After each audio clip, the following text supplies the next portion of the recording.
Life is a relentless teacher. It throws curveballs when you least expect them and tests your patience when you're already running on empty. Yet, in the chaos of everyday existence, there lies a hidden opportunity, a chance to rise above, to cultivate calm amidst the storm, and to find unwavering clarity. Many of us spend years searching for answers: how to feel less stressed, how to be less reactive, how to overcome setbacks without breaking apart. The answer, though, isn't found in flashy solutions or fleeting trends. It's rooted in a timeless philosophy, one that quietly offers you the tools to navigate life with resilience, courage, and grace. This philosophy isn't about denying emotions or pretending life is perfect. It's about understanding yourself deeply, learning what truly matters, and releasing what doesn't. It's about stepping into your own power, not the loud, boastful kind, but the quiet, grounded strength that no external force can shake. Let's begin this journey with a story. It's early Monday morning. The alarm buzzes for the third time, and Sarah reluctantly drags herself out of bed. She's been feeling the weight of everything lately: work deadlines piling up, strained relationships with loved ones, and a nagging sense that life is slipping through her fingers. It's not that she isn't trying. She's juggling everything the best she can, but the pressure keeps mounting. That morning, Sarah's coffee spills as she rushes to the car. Her emails are already flooding in before she's reached the office. On her way, a driver cuts her off, making her brake sharply. By the time she arrives, she's frustrated, frazzled, and drained. As the day unfolds, the weight of every little annoyance piles higher: her boss's terse feedback, her co-worker's unhelpful comment, and a reminder of unpaid bills sitting on her desk. By lunchtime, she feels ready to scream or cry, or maybe both. As Sarah scrolls through her phone during her break, she stumbles upon an article discussing an ancient philosophy that teaches you how to master your mind. She almost skips past it, assuming it's just another self-help pitch. But something about the message catches her eye. You don't control what happens to you. You only control how you respond to it. That sentence hits her like a spark in the darkness. She rereads it. Then again, a strange sense of relief washes over her. It's not that her problems have disappeared. They're still very real. But for the first time in weeks, she feels a glimmer of hope. Maybe, just maybe, she doesn't have to carry the entire world on her shoulders. Maybe there's another way to navigate the chaos. Over the next few days, Sarah starts exploring this idea. She learns about the practice of reflecting on her day, not with guilt or self-criticism, but with curiosity. She discovers the power of asking herself, "What was in my control today?" She begins to recognize how much energy she's been wasting on things she can't change: other people's opinions, minor inconveniences, and even her own spiraling thoughts. For the first time in months, Sarah starts taking small steps to reclaim her inner peace. She practices pausing before reacting to difficult situations. When a colleague makes an irritating remark, instead of snapping back, she silently asks herself, "Is this worth my energy?" Often the answer is no. One evening she sits down with a journal and writes out her frustrations, ending each entry by listing what she's grateful for. It's awkward at first, but over time she notices how her perspective shifts. She begins to see the good in her life, the support of a close friend, the joy of a quiet evening with her favorite book, even the lessons hidden in her challenges. She also experiments with the idea of voluntary discomfort. Instead of avoiding every little hardship, she leans into small challenges. She starts walking to work one day a week, even when it's cold. She skips her daily dessert, not because she has to, but because she wants to remind herself that she's stronger than her cravings. These tiny acts build her resilience brick by brick. As weeks pass, Sarah doesn't become a different person overnight. She still has bad days. She still gets frustrated, overwhelmed, and tired. But something inside her has shifted. She no longer feels like life's victim. She feels like its student, learning to respond with wisdom instead of emotion. Sarah's journey isn't extraordinary. It's not the tale of a hero slaying dragons or climbing mountains. It's the story of someone just like you, someone who decided to stop being consumed by the chaos and instead learn how to navigate it. What makes her story powerful isn't the grandness of her actions, but the simplicity of her shift in mindset. Life will always present challenges. People will be rude. Plans will fall apart. Unexpected storms will arise. The secret isn't in avoiding these difficulties, but in learning how to face them with grace. By cultivating a sense of inner clarity, you can walk through life's toughest moments without being consumed by them. When you master your thoughts, you master your life. As you read this, think about where you're standing in your own story. Are you feeling stuck, weighed down by things you can't control? Do you long for a deeper sense of peace and purpose? You're not alone, and you don't need to wait for life to feel perfect to begin this journey. The philosophy we're exploring here isn't about fixing everything overnight. It's about small, consistent steps, practices that strengthen your mind, sharpen your focus, and cultivate a deeper sense of calm. Each moment is an opportunity to grow, to realign with your values, and to take back the reins of your life. This isn't a distant ideal. It's something you can start today. So, take a breath, let go of what's weighing you down, and let's walk this path together. Life is a relentless teacher. It throws curveballs when you least expect them and tests your patience when you're already running on empty. Yet, in the chaos of everyday existence, there lies a hidden opportunity, a chance to rise above, to cultivate calm amidst the storm, and to find unwavering clarity. Many of us spend years searching for answers: how to feel less stressed, how to be less reactive, how to overcome setbacks without breaking apart. The answer, though, isn't found in flashy solutions or fleeting trends. It's rooted in a timeless philosophy, one that quietly offers you the tools to navigate life with resilience, courage, and grace. This philosophy isn't about denying emotions or pretending life is perfect. It's about understanding yourself deeply, learning what truly matters, and releasing what doesn't. It's about stepping into your own power, not the loud, boastful kind, but the quiet, grounded strength that no external force can shake. The world can often feel like an unrelenting wave crashing against you, testing your limits, shaking your confidence, and threatening your peace of mind. In the face of this, some crumble, others endure, and a rare few rise above with a strength that feels unshakable. What separates these people isn't luck or circumstances. It's the fortitude they've built within. There's a kind of power that doesn't depend on wealth, status, or external achievements.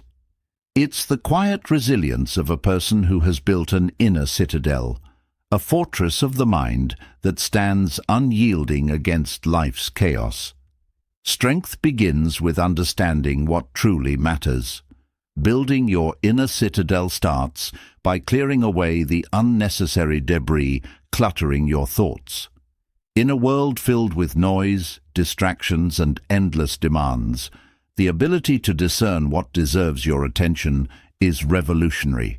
This clarity allows you to conserve your energy for things that align with your core values, rather than wasting it on fleeting frustrations or external drama. Stoic wisdom emphasizes focusing on what is in your control. This simple yet profound practice can reshape your perspective on life. When you commit to controlling only your thoughts, actions, and reactions, you stop feeling like a victim of circumstances. You reclaim your power. This isn't about dismissing the pain or ignoring challenges, but recognizing that your response to these challenges is where your strength lies. Over time, this habit turns into a foundation for your mental fortress. Discipline is another cornerstone of this citadel. It's not the loud, flashy kind of discipline often portrayed in motivational speeches. This is quiet, consistent, and deeply personal. Discipline means showing up for yourself every single day, even when you don't feel like it. Whether it's following through on a promise, resisting the urge to lash out in anger, or setting aside time for reflection, discipline strengthens your inner walls. Each act of self-control is a brick in your fortress. Equally important is the ability to manage your emotions.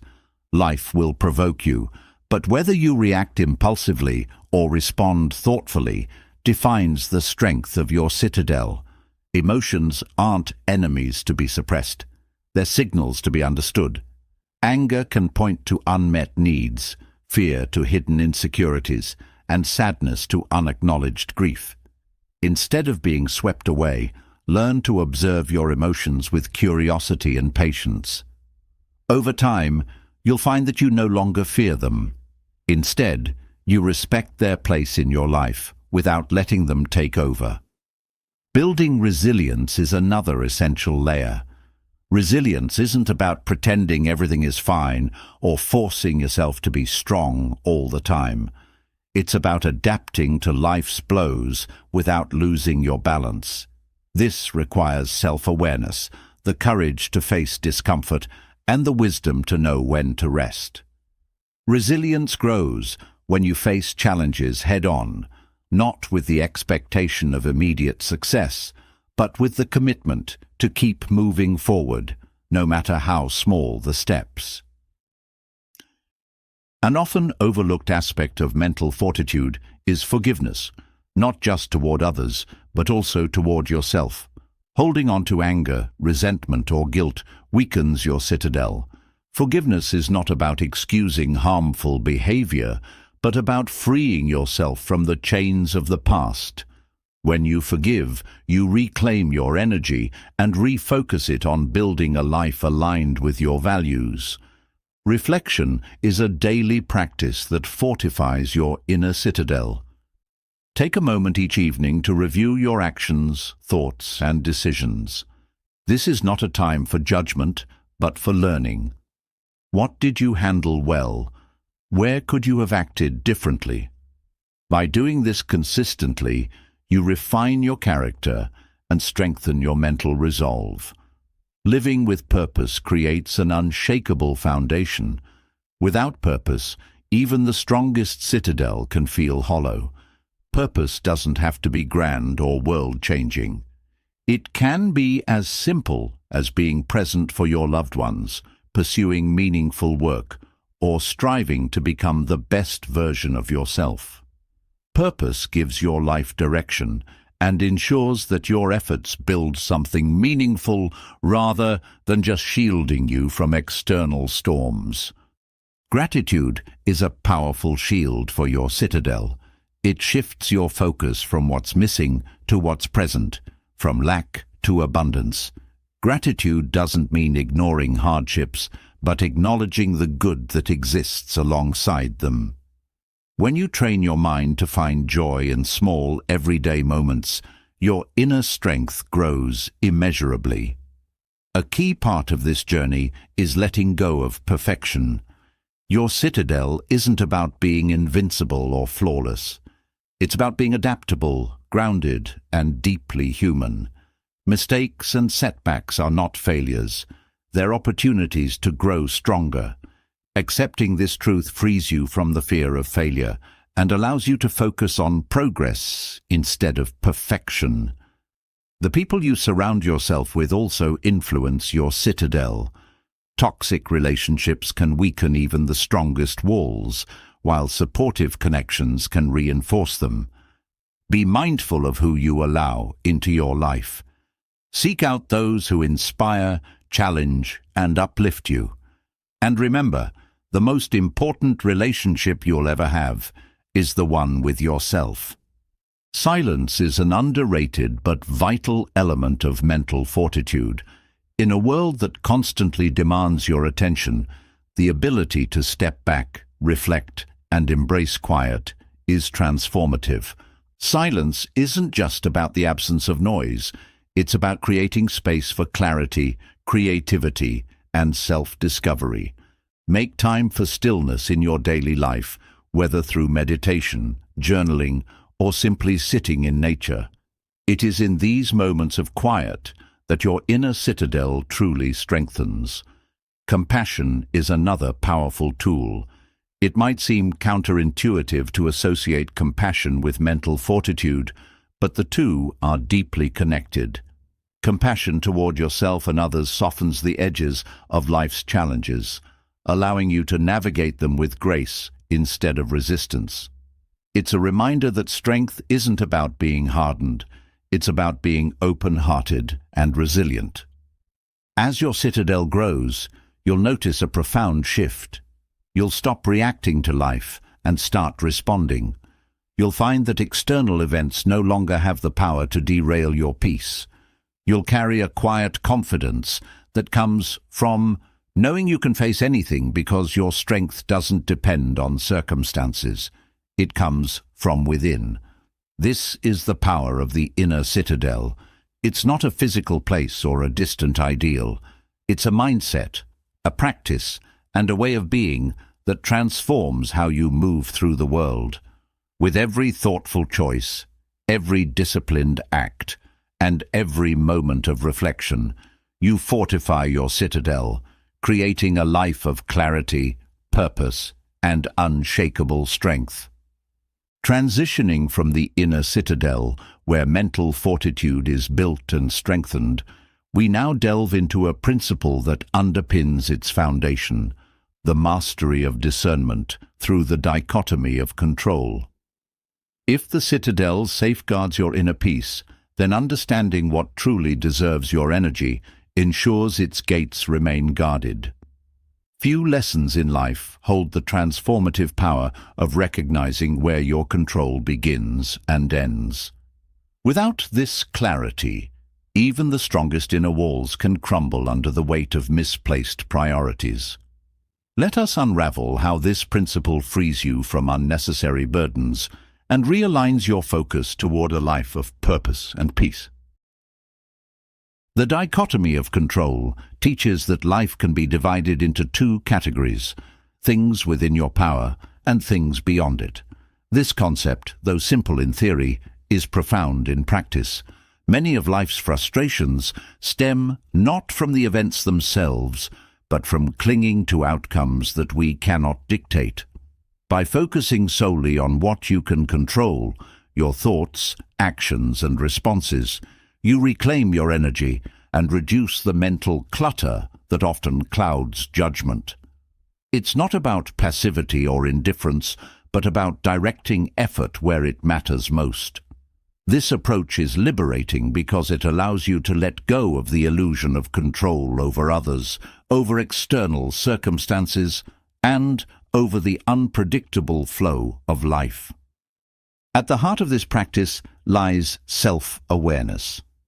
Understanding your own limitations and accepting them is not an admission of weakness, but a recognition of reality. Many struggle with this because society often equates control with power and influence. But true power lies in knowing that while you cannot command every situation, you can always command yourself. Self-awareness becomes the compass that helps you distinguish between battles worth fighting and those best left alone. The ability to pause, assess, and decide consciously where to invest your effort is a skill honed through practice and reflection. When applied, this principle transforms daily interactions. Imagine navigating a disagreement without the need to dominate or be right. Instead of fixating on changing the other person's perspective, you focus on presenting your view clearly and respectfully. The rest is not within your control. This shift in mindset can save you from unnecessary arguments and preserve emotional energy. By releasing the need for control over others, you create space for understanding and collaboration, which often leads to better outcomes. The dichotomy of control also changes how you handle setbacks. When something goes wrong, be it a missed opportunity, an unexpected delay, or a personal failure, you learn to separate the event itself from your reaction to it. It's not about denying the difficulty, but about reframing it. You cannot change what has already happened, but you can decide how to move forward. This mindset turns setbacks into stepping stones, teaching resilience without resistance. It's a practice of freeing yourself from the grip of what might have been and focusing on what still can be. Expectations often tether us to things beyond our control.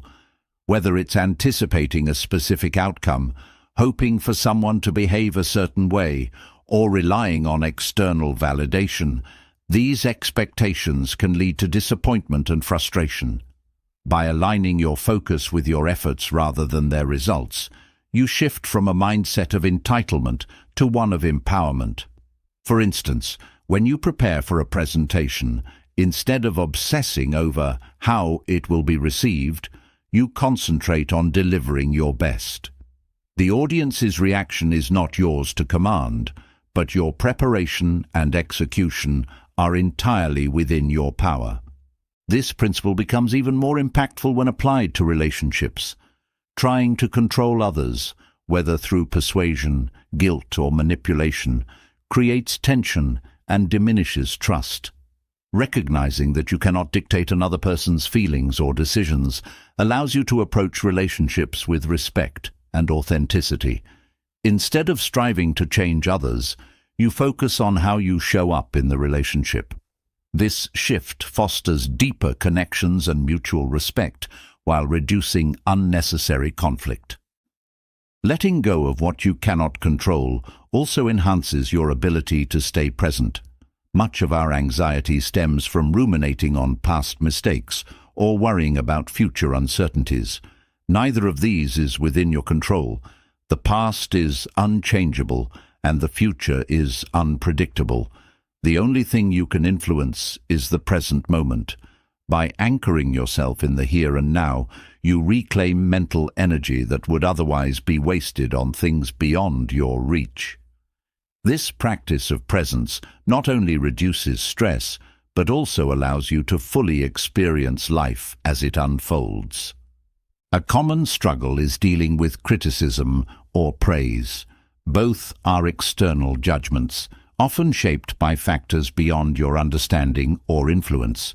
When you tie your sense of worth to these opinions, you hand over control of your happiness to others.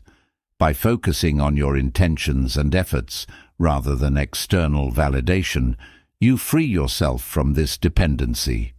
Criticism becomes a tool for growth, and praise becomes a moment of encouragement, neither defining your value nor dictating your actions. In a world driven by instant gratification and constant connectivity, distractions abound. The ability to focus on what you can control becomes a powerful antidote to this chaos. Whether it's setting boundaries with technology, saying no to commitments that don't align with your goals, or dedicating time to meaningful pursuits, this clarity allows you to live with intention. You stop chasing every fleeting demand and start building a life rooted in purpose. This principle also reshapes how you perceive failure. Fear of failure often stems from an attachment to outcomes we cannot guarantee. By embracing the effort itself as the true measure of success, you release the weight of perfectionism. Each attempt, regardless of its result, becomes a step forward. This mindset encourages risk-taking and creativity because failure is no longer seen as a loss, but as part of the journey toward growth. Freedom from the need to control extends to material possessions as well. While it's natural to value comfort and security, attaching your happiness to external things makes you vulnerable to their loss.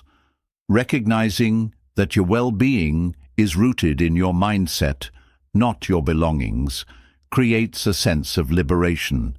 You still appreciate what you have, but you're no longer defined by it. This detachment fosters gratitude and reduces the fear of loss. The dichotomy of control teaches you to approach challenges with curiosity rather than resistance. Instead of viewing obstacles as threats, you see them as opportunities to practice resilience. This perspective shift allows you to face difficulties with a sense of agency, knowing that while you may not control the circumstances, you always control how you respond. This mindset transforms adversity into a training ground for strength and wisdom. Mastering this principle also requires humility. Accepting that there are limits to your control is not an admission of defeat, but an acknowledgement of reality. This humility helps you navigate life with greater ease. As you stop fighting battles you cannot win and start focusing on what truly matters. It's a quiet confidence that comes from knowing you are responsible for your actions, not for the world's outcomes.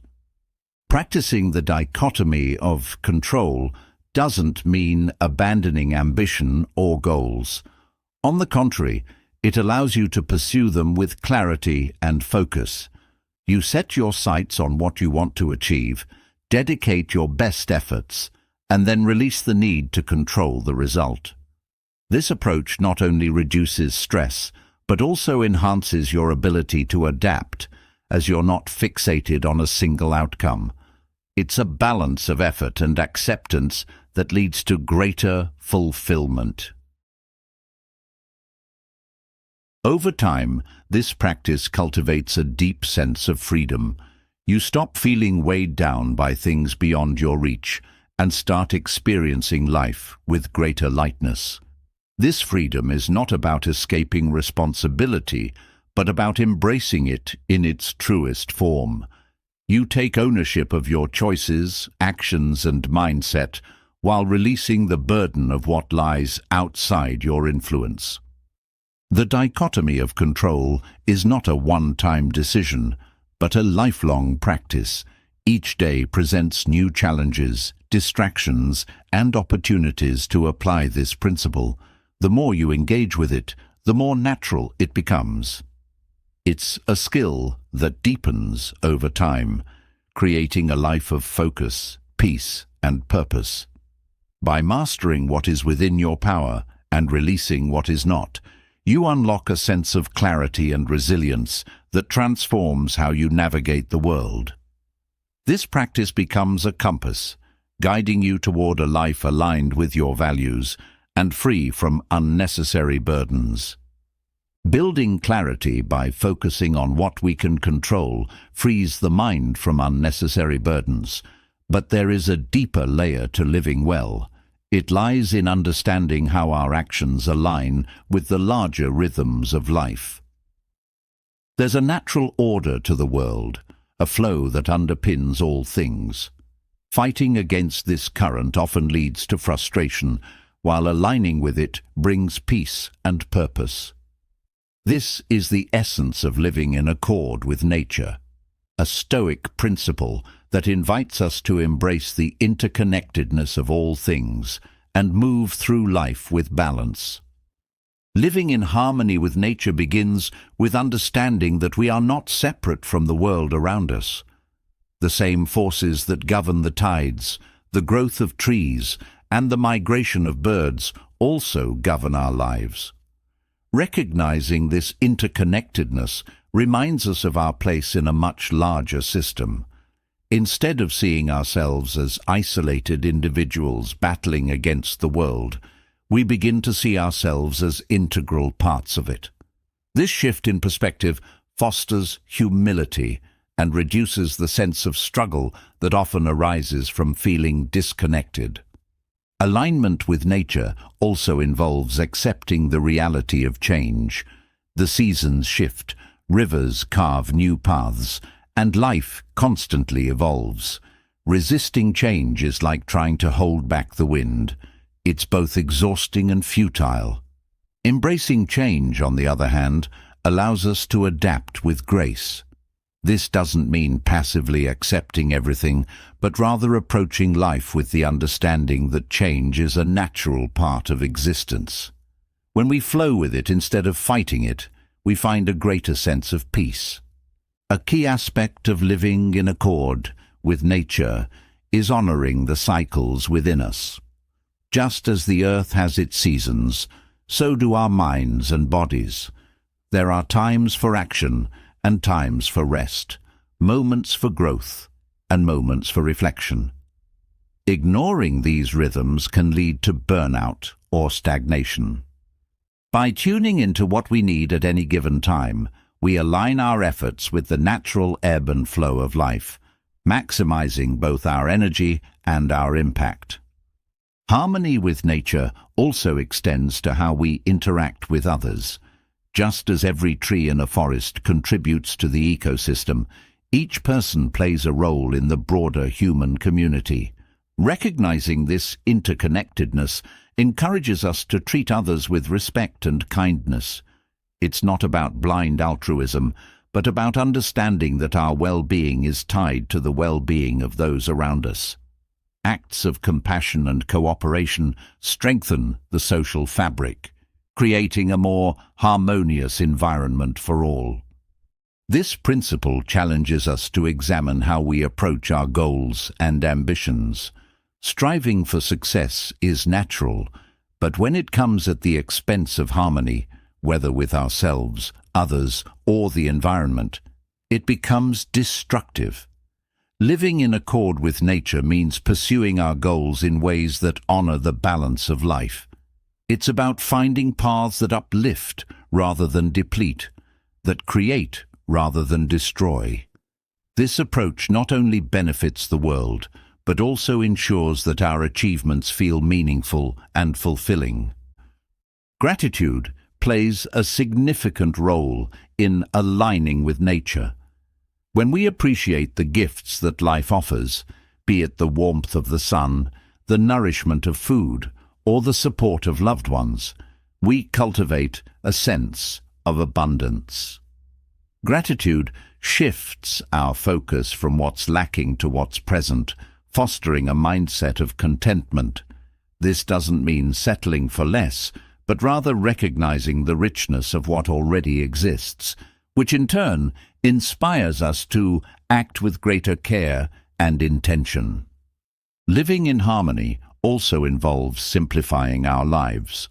Complexity often arises from trying to force things to fit our desires rather than adapting to what is. When we pare down our wants and focus on our needs, we align more closely with the natural order.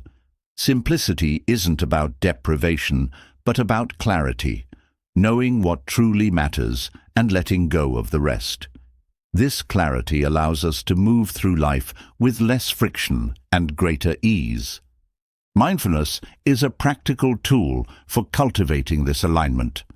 By paying attention to the present moment, we become more attuned to the natural flow of life. This awareness helps us make choices that align with our values and the larger context in which we live. It's about being fully present, whether in a conversation, a task, or a moment of solitude. Through mindfulness, we deepen our connection to ourselves, others, and the world around us. Living in accord with nature also invites us to embrace impermanence. Just as every flower eventually wilts and every storm passes, all things in life are temporary. Accepting this truth frees us from clinging to what must eventually change. It allows us to appreciate the beauty of each moment without the fear of losing it. This perspective fosters resilience as we learn to cherish what we have without being devastated by its loss. This principle encourages us to consider the impact of our actions. Every choice we make ripples out into the world, affecting not only ourselves, but also the environment and the people around us. Acting with awareness and responsibility ensures that our contributions to the world are constructive. It's about taking accountability for our footprint, whether ecological, emotional, or social, and striving to leave things better than we found them. Living in harmony with nature is also about trusting the process of life. Just as seeds grow into trees and rivers find their course, life unfolds in its own time and way. Trusting this process doesn't mean giving up control, but rather working in partnership with the natural flow. It's about doing our part with diligence and then allowing things to unfold without forcing outcomes. This trust fosters patience and reduces anxiety as we learn to let go of what we cannot dictate. Resilience is strengthened when we align with nature. By observing how the natural world adapts to challenges, we learn valuable lessons. Trees bend in the wind to avoid breaking, animals adjust to changing environments, and ecosystems find balance over time. These examples remind us that flexibility and adaptability are not weaknesses, but strengths. Embracing this mindset allows us to face difficulties with creativity and courage, knowing that we, too, can find our way through. This way of living also enhances our sense of purpose. When our actions align with the natural order, they feel more meaningful. Instead of chasing goals for external validation, we pursue them because they resonate deeply with who we are and the world we want to create. This alignment between intention and action creates a sense of fulfillment that is both lasting and profound. Living in accord with nature transforms how we view ourselves. Instead of seeing life as a series of obstacles to overcome, we begin to see it as a dance to engage in. This doesn't mean life becomes easy or without challenge, but it shifts our approach from resistance to collaboration. We stop seeing ourselves as separate from the world and start experiencing the deep connection that binds all things. This principle isn't just a philosophy, it's a practice. Each day offers opportunities to align more closely with the natural flow of life, whether it's taking a moment to appreciate the beauty around us, choosing kindness over conflict, or trusting in the unfolding of events. These small acts create a ripple effect. Over time, they transform not only how we live, but also how we experience the world. By living in harmony with nature, we create a life of balance, purpose, and peace. This isn't about perfection or achieving some ideal state. It's about embracing the ever-changing, interconnected reality of life. In doing so, we find a sense of grounding that allows us to navigate the complexities of existence with grace and clarity. This alignment becomes a guiding force, helping us move through life not as isolated individuals, but as integral parts of a larger whole. Living in harmony with nature teaches us the art of aligning with the world's rhythms. But even in such alignment, life presents challenges that tug at our emotions. Amidst the demands, noise, and unpredictability of modern living, the ability to maintain emotional tranquility is both a refuge and a strength. Apatheia, a core principle of Stoicism, offers this gift. It is not indifference, but a profound calmness, an inner stillness that allows you to face life's chaos with clarity and balance. Let us explore how this concept can transform not only how you experience the world, but how you move through it. Apatheia begins with understanding the nature of emotions. Emotions themselves are not the enemy.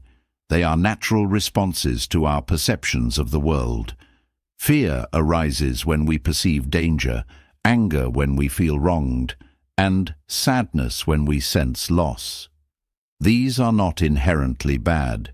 The issue arises when emotions dictate our actions, cloud our judgment, or lead us to make choices we later regret. Apatheia is the practice of acknowledging emotions without being consumed by them. It is about being the observer rather than the captive, responding rather than reacting. Achieving this state requires a shift in perspective. Instead of labeling emotions as good or bad, you learn to see them as information. When faced with a surge of anger, ask what it is trying to tell you. Perhaps it points to a boundary that has been crossed or an expectation that wasn't met.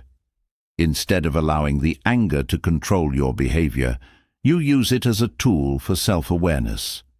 This approach transforms emotions from masters into messengers, empowering you to act with intention. One of the most effective ways to cultivate apatheia is through the practice of mindfulness. By focusing your attention on the present moment, you create space between stimulus and response. This pause is where your power lies. When you are mindful, you are less likely to react impulsively and more likely to choose actions that align with your values. Mindfulness also helps you recognize emotional patterns, enabling you to break free from habitual reactions that no longer serve you. Developing emotional resilience is another cornerstone of apatheia. Life will test you with challenges that provoke strong emotions, disappointments, losses, and unexpected changes. Resilience is not about suppressing these emotions, but about enduring them without losing your center. This requires a combination of self-compassion and perspective. Remind yourself that difficult emotions are temporary, much like passing storms. They come, they stay for a while, and then they leave. Your job is not to fight them, but to weather them with grace. Apatheia also involves letting go of the need to control everything. Much of our emotional turmoil stems from trying to dictate outcomes that are beyond our power. When you release this need, you free yourself from unnecessary stress. This doesn't mean giving up on your goals or responsibilities. It means focusing on your efforts rather than obsessing over results. Trusting that you have done your part allows you to remain calm, even when the outcome is uncertain. Another aspect of apatheia is learning to detach from external validation. In a world that often measures worth by likes, approval, or recognition, it is easy to get caught up in seeking affirmation from others. This dependence makes your emotions vulnerable to external factors. By grounding your self-worth in your values and actions, you build a sense of inner stability that remains unshaken by outside opinions. Whether you receive praise or criticism, you maintain your equilibrium because your sense of self is not tied to the judgment of others. Practicing gratitude is a powerful way to reinforce emotional tranquility. Gratitude shifts your focus from what's wrong to what's right, from lack to abundance. This doesn't mean ignoring challenges, but balancing them with an awareness of the good in your life. When you train your mind to appreciate small moments of joy, a kind word, a beautiful sunset, or the comfort of a warm meal, you build a foundation of contentment that sustains you through difficult times. Gratitude anchors you in the present, reducing anxiety about the future and regret about the past. Self-discipline plays a critical role in achieving apatheia.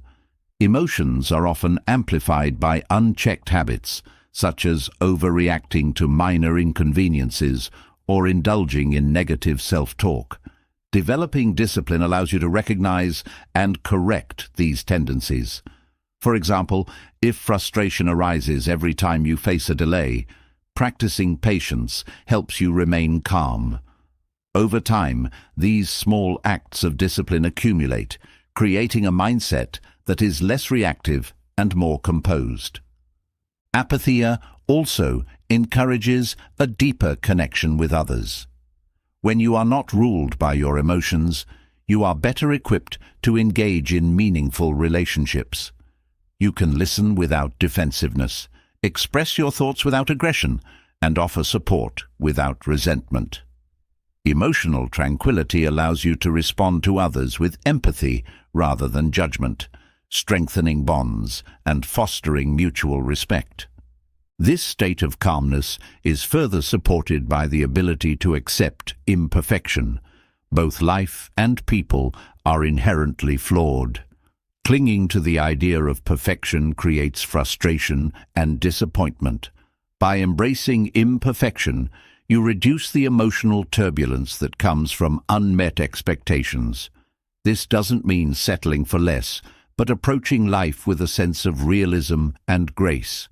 Acceptance of flaws, whether in yourself, others, or circumstances, opens the door to peace.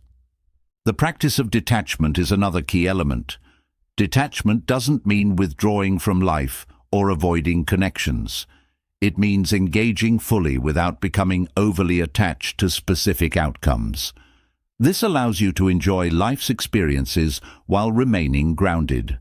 For instance, when pursuing a goal, detachment helps you give your best effort without becoming consumed by fear of failure or the need for success. This balance fosters both productivity and peace. Perspective-taking is a valuable tool for cultivating apatheia. When faced with an emotionally charged situation, stepping back to view it from a broader perspective can diffuse its intensity. Ask yourself how much this moment will matter in a week, a month, or a year. This exercise often reveals that what feels overwhelming in the moment is relatively small in the grand scheme of things. By putting challenges into perspective, you create mental space for calm and clarity. Another practice that supports apatheia is intentional breathing. The way you breathe directly impacts your emotional state. Shallow, rapid breaths can heighten anxiety, while slow, deep breaths promote relaxation. Developing a habit of intentional breathing during stressful moments helps you regulate your emotions. It serves as a reminder that even in chaos, you have the power to center yourself. Apatheia also involves cultivating trust in life's process. There are times when things don't go as planned, and it's easy to feel disheartened. Trusting that challenges often carry lessons or lead to unexpected opportunities helps you maintain composure. This trust is not blind optimism, but a quiet confidence in your ability to navigate whatever comes your way. It allows you to approach life with curiosity rather than resistance. Achieving emotional tranquility requires a commitment to self-reflection. Taking time to review your thoughts and actions helps you identify emotional triggers and patterns. This awareness is the first step toward change. Through reflection, you can recognize moments when you allowed emotions to control you and identify strategies to respond differently in the future.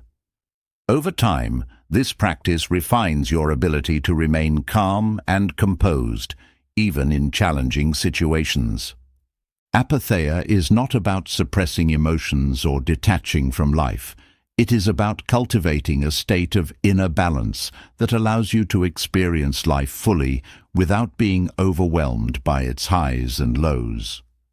This tranquility is both a practice and a result, a way of living that transforms how you face challenges, connect with others, and move through the world.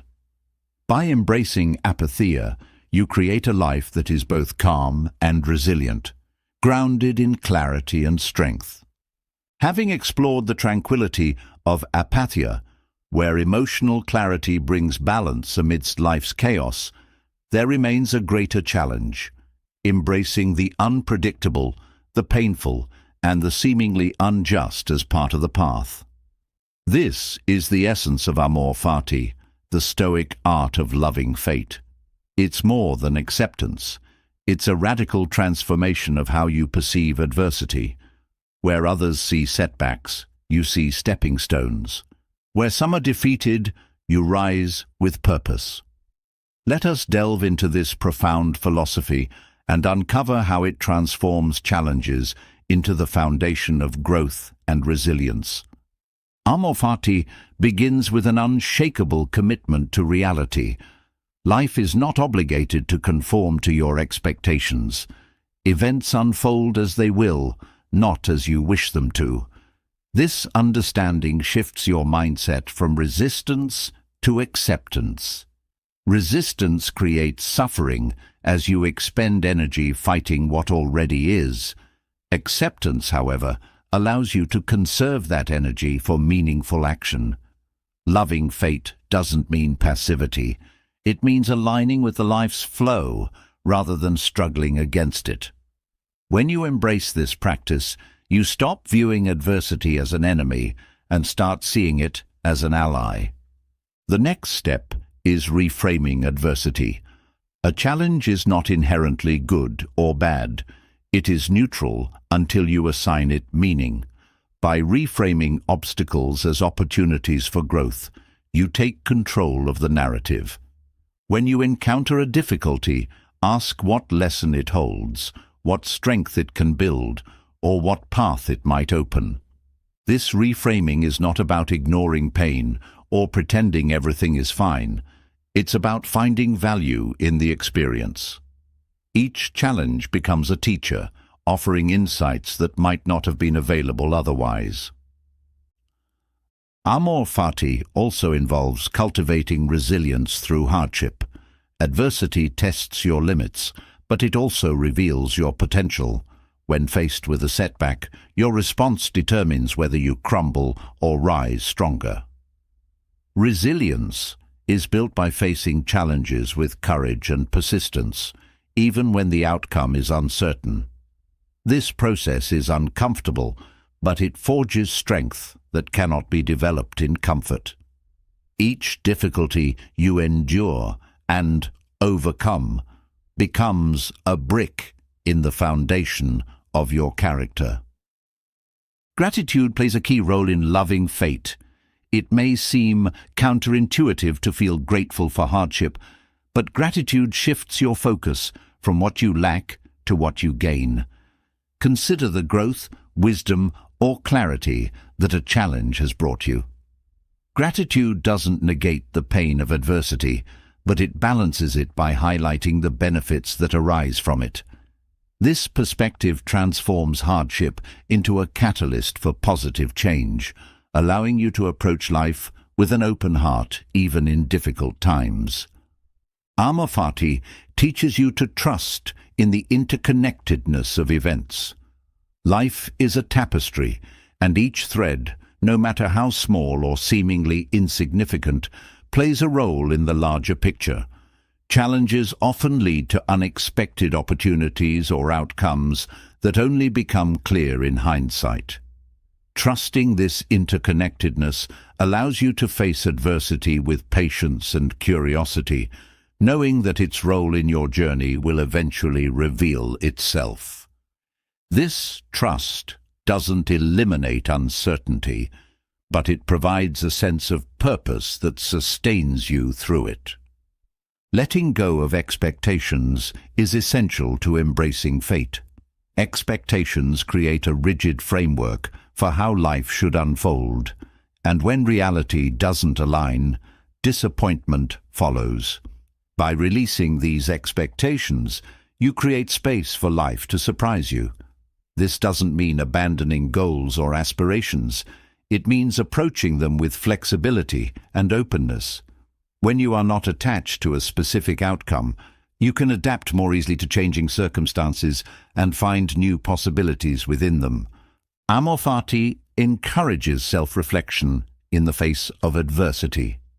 Challenges often reveal aspects of ourselves that we might otherwise ignore, our fears, insecurities, or unexamined beliefs.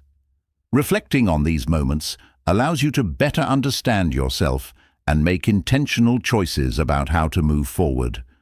This self-awareness deepens your ability to navigate future challenges with clarity and confidence.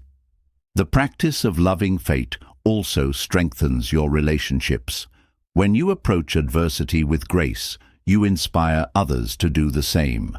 Sharing your journey and the lessons you've learned creates connection and fosters mutual support.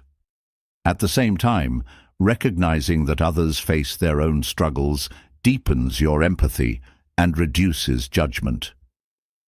Amor fati reminds you that hardship is a universal experience, and facing it together builds bonds of understanding and compassion. Creativity is another gift of adversity. Challenges often force you to think in new ways or explore paths you hadn't considered.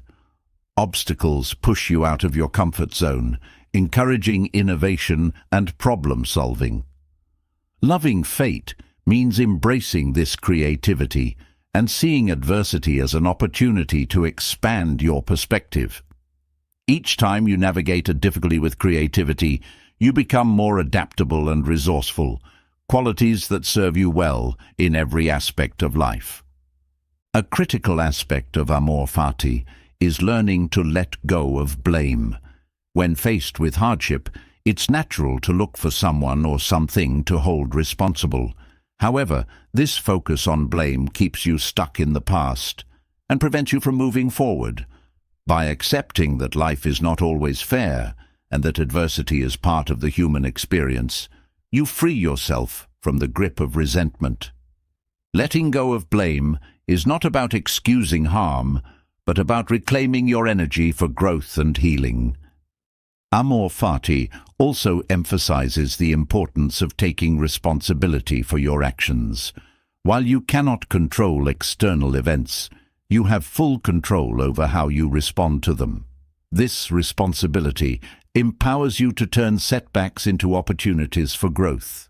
When you take ownership of your choices, you shift from being a victim of circumstances to being the author of your story.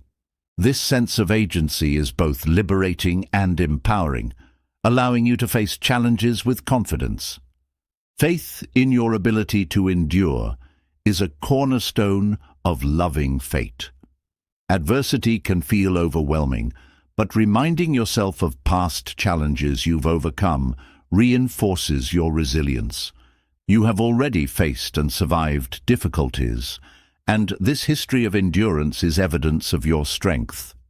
Each time you navigate hardship with grace, you build a reservoir of inner confidence that prepares you for future challenges.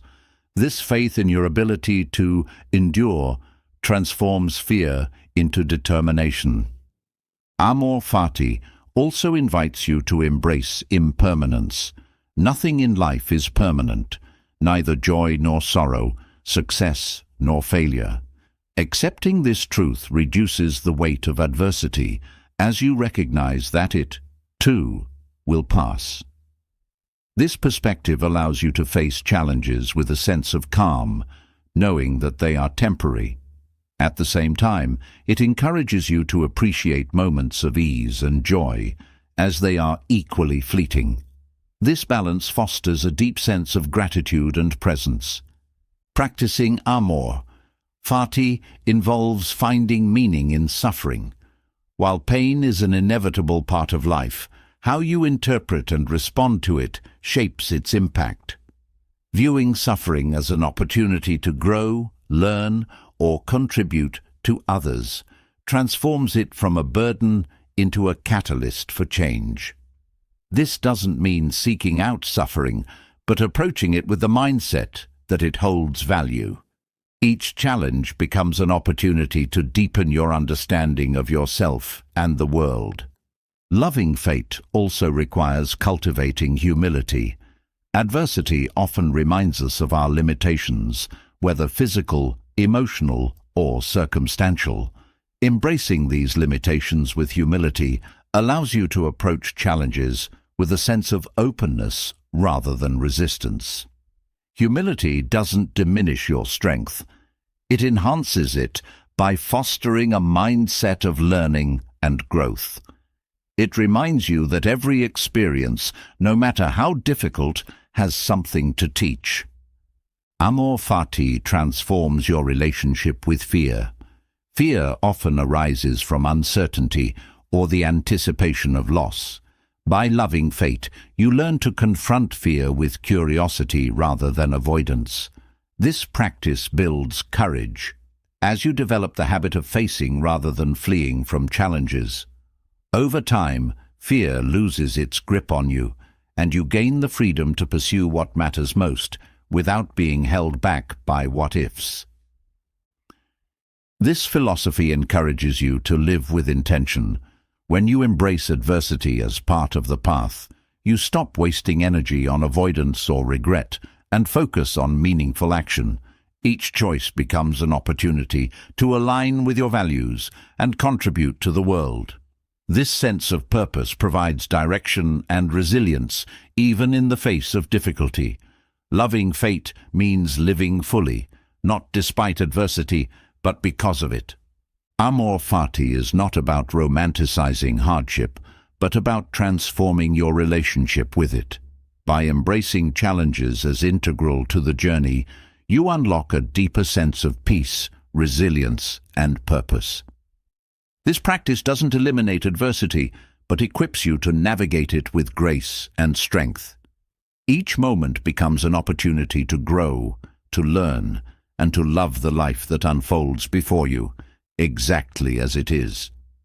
Turning adversity into opportunity reveals how challenges can be transformed into strength, but even the greatest external trials pale in comparison to the battles fought within.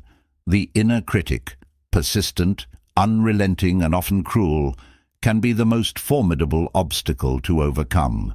It whispers doubts, amplifies fears, and keeps you chained to self-imposed limitations.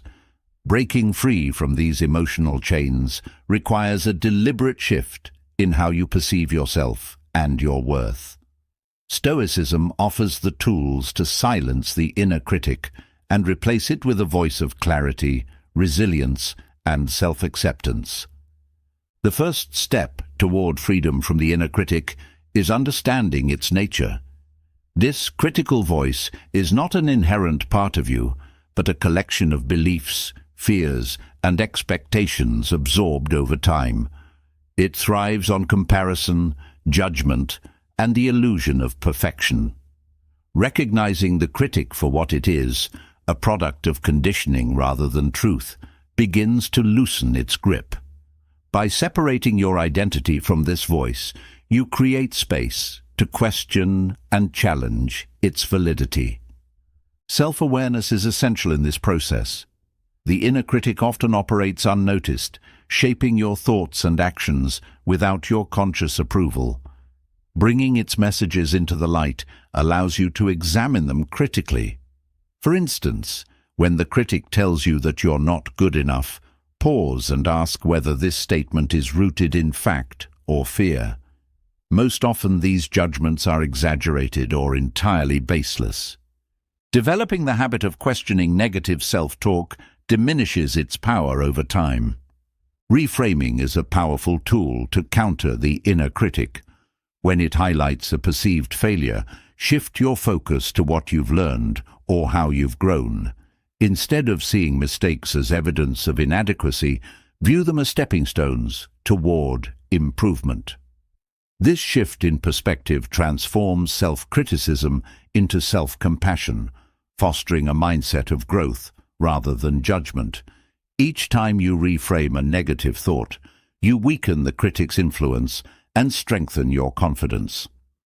Cultivating self-compassion is a cornerstone of silencing the inner critic.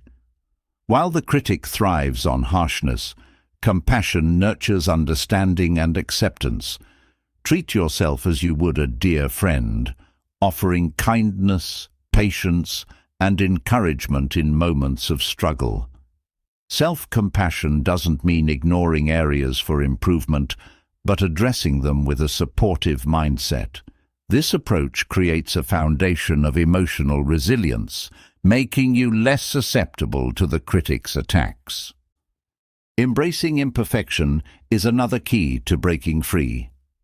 The inner critic often feeds on the unattainable standard of perfection, pointing out every flaw and shortcoming. Accepting that imperfection is a natural and inevitable part of being human disarms the critic's arguments. This acceptance doesn't mean settling for mediocrity, but recognizing that growth and learning are more valuable than flawless execution.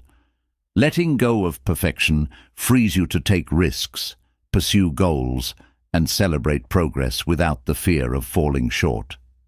Detachment from external validation also plays a crucial role. The critic's voice is often amplified by a reliance on others' opinions for self-worth.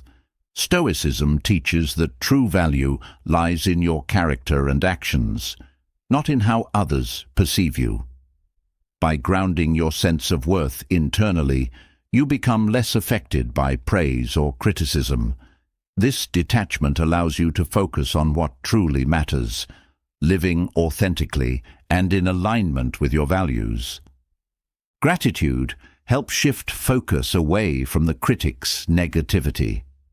When the voice of self-doubt grows loud, intentionally redirect your attention to what you appreciate about yourself and your life.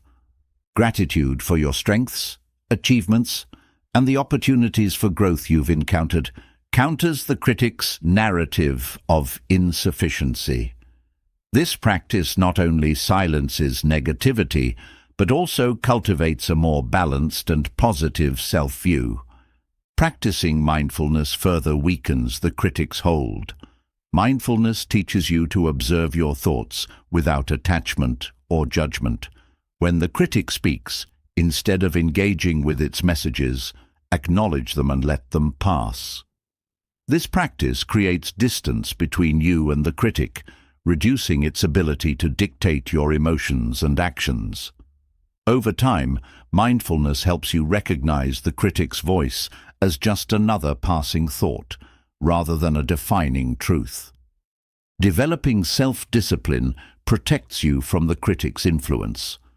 Often, self-doubt arises from unmet commitments or neglected goals. By cultivating discipline and following through on your intentions, you build trust in yourself. Each promise kept and goal achieved reinforces your confidence, providing evidence that counters the critic's narrative. Discipline transforms doubt into assurance, empowering you to move forward with conviction. The practice of setting realistic expectations is vital in silencing the critic. Unrealistic goals and unattainable standards provide fertile ground for self-judgment. By setting achievable, meaningful objectives, you create opportunities for success and reduce the likelihood of disappointment. These small victories accumulate, building momentum and eroding the critic's ability to undermine your efforts. Developing a growth mindset shifts your relationship with the inner critic. This mindset views challenges, failures, and setbacks as opportunities to learn and improve, rather than as evidence of inadequacy. By focusing on progress rather than perfection, you redefine success in terms of effort and resilience. This perspective not only silences the critic, but also fosters a sense of curiosity and openness to life's experiences. Strengthening your inner dialogue is another crucial step. The critic's voice often dominates because it goes unchallenged.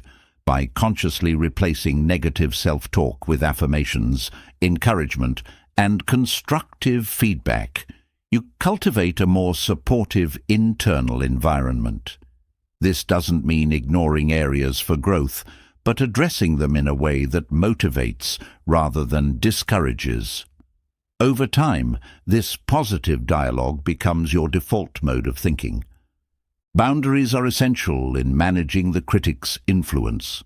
Negative self-talk often reflects external pressures, expectations, or comparisons.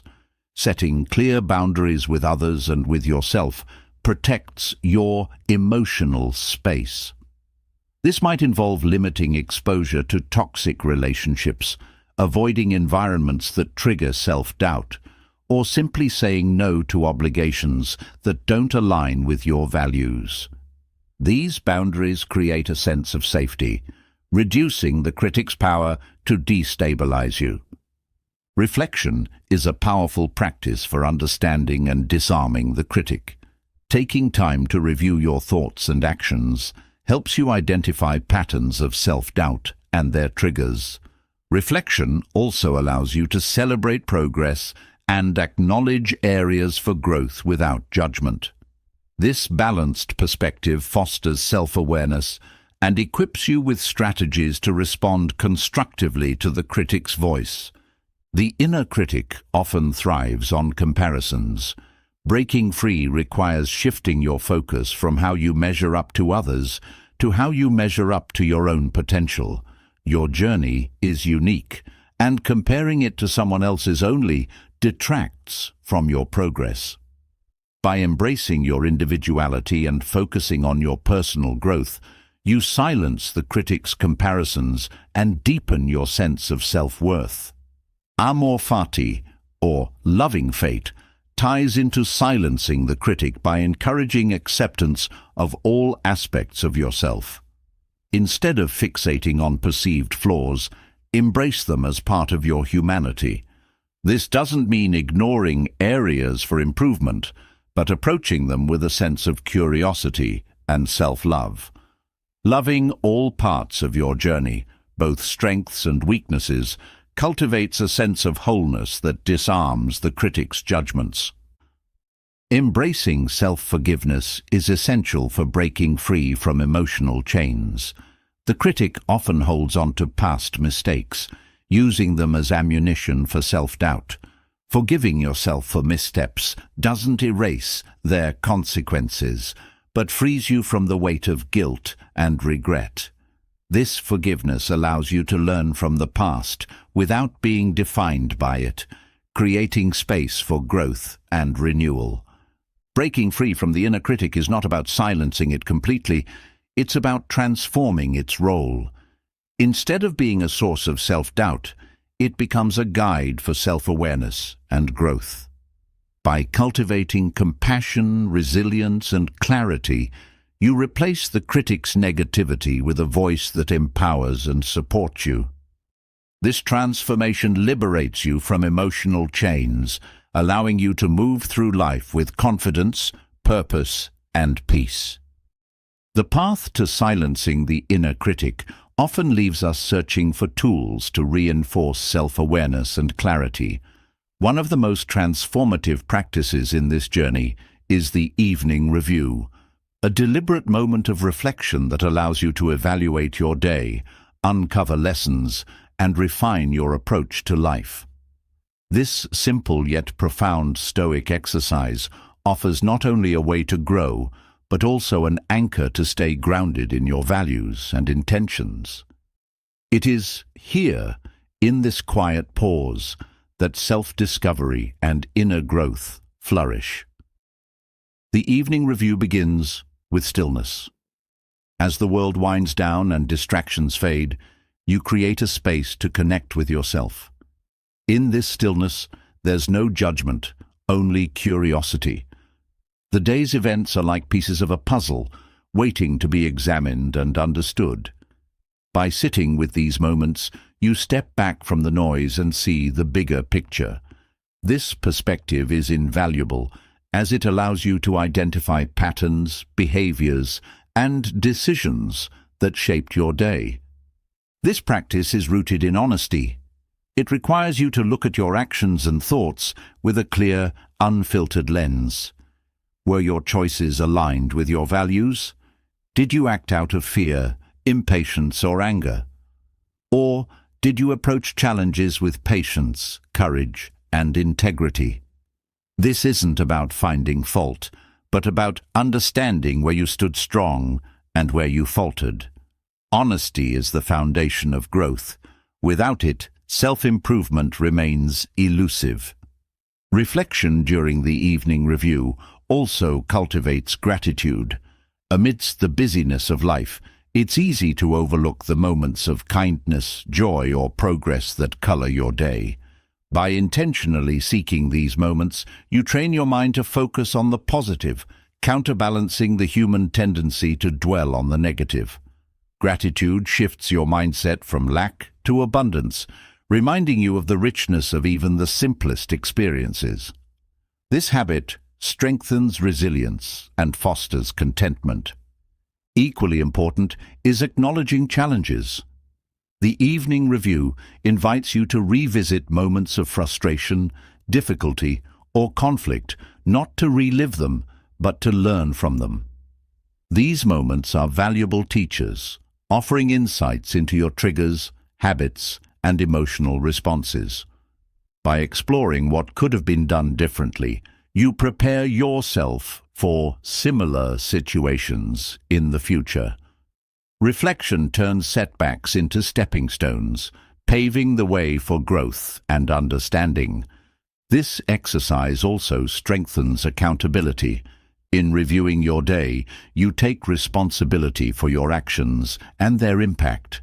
Did you follow through on your commitments? Were you present in your interactions? Did you honor your intentions? Accountability is not about guilt, but about owning your choices. It empowers you to take control of your journey, reinforcing the connection between your values and your daily actions. The evening review nurtures compassion, not just for others, but for yourself. It's easy to be critical of your shortcomings or mistakes, but this practice encourages a gentler approach. Instead of harsh judgment, you offer yourself understanding and patience.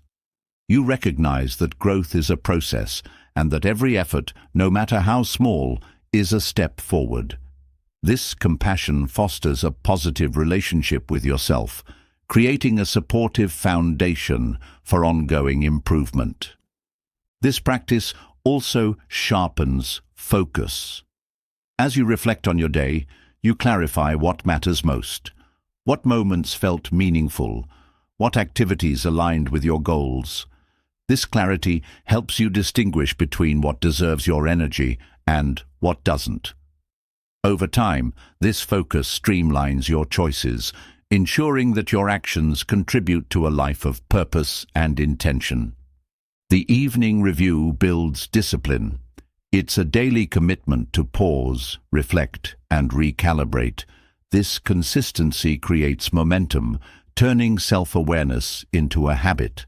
Discipline in reflection extends to discipline in action, as the insights gained guide your decisions moving forward. Each evening becomes a checkpoint, ensuring that your efforts are aligned with your aspirations. Through this practice, you also develop resilience. Life is unpredictable, and each day brings its own set of challenges.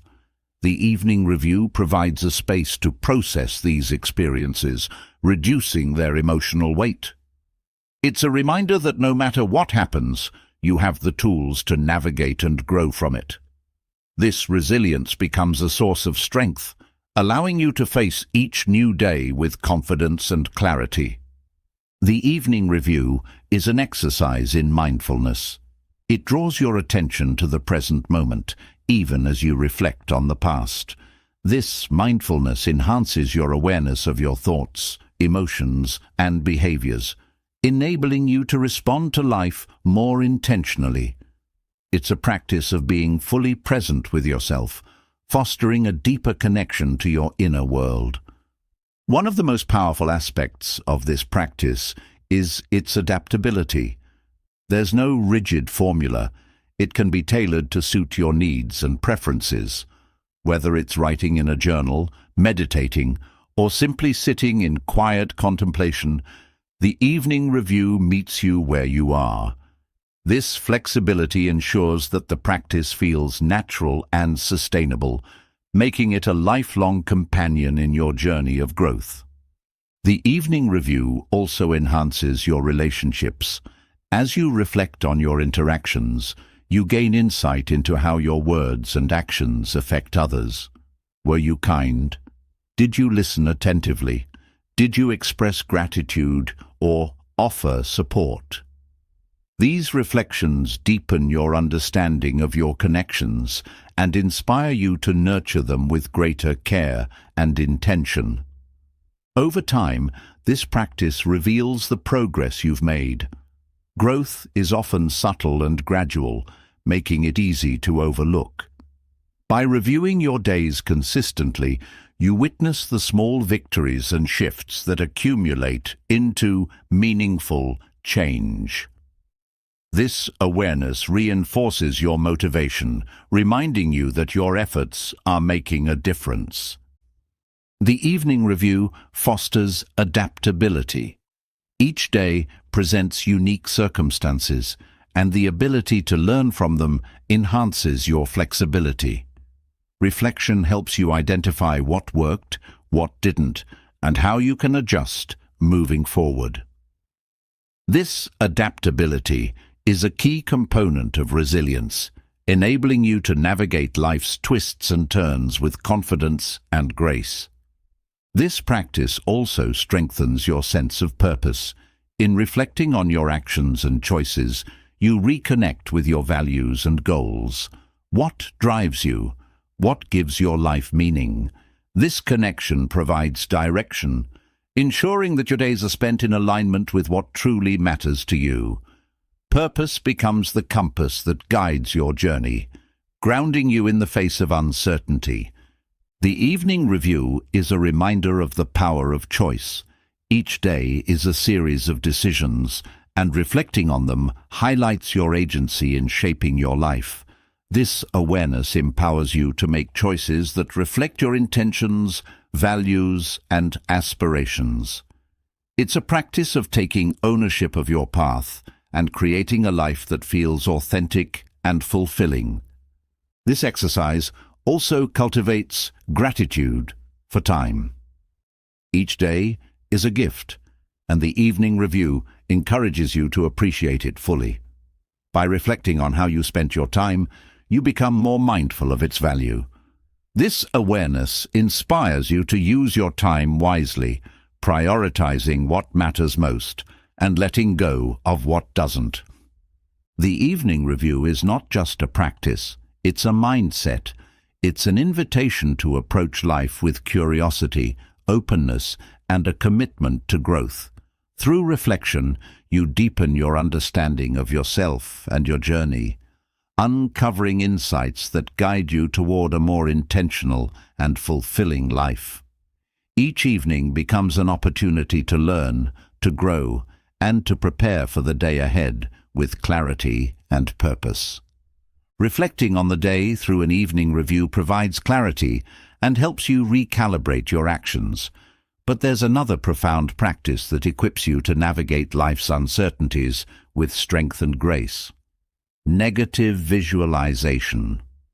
This Stoic exercise prepares the mind for inevitable challenges, not by fostering pessimism, but by cultivating resilience. By mentally stepping into potential hardships, you gain the power to face them with composure and purpose when they arise. Let's explore how this transformative practice fortifies your mindset and brings you closer to an unshakable life. Negative visualization begins with a deep acceptance of life's inherent unpredictability. No one is immune to adversity. Loved ones may disappoint, possessions may be lost, and plans may fail. This is not a grim outlook, but a truthful one. By confronting this reality in advance, you remove the element of surprise that often magnifies suffering. Knowing that challenges are part of life's fabric helps you meet them with steadiness rather than shock or despair. This practice sharpens your appreciation for the present. When you consider the possibility of losing something, a relationship, health, or opportunity, it deepens your gratitude for having it now. This awareness shifts your focus from taking things for granted to cherishing them fully. By holding this perspective, you transform daily moments into treasures. Whether it's a conversation with a loved one, the comfort of a home, or the ability to pursue your passions. Negative visualization also fosters emotional preparedness. Often the sting of adversity comes not from the event itself, but from our unpreparedness to face it. Mentally rehearsing potential difficulties equips you with strategies and emotional balance.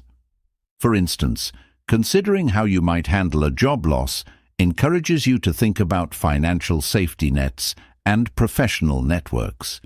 Thinking through the possibility of a strained relationship helps you reflect on communication skills or boundaries.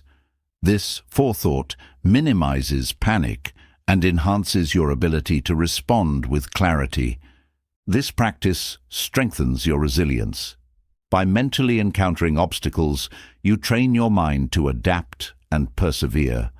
It's like a mental workout, building the muscles of courage and resourcefulness.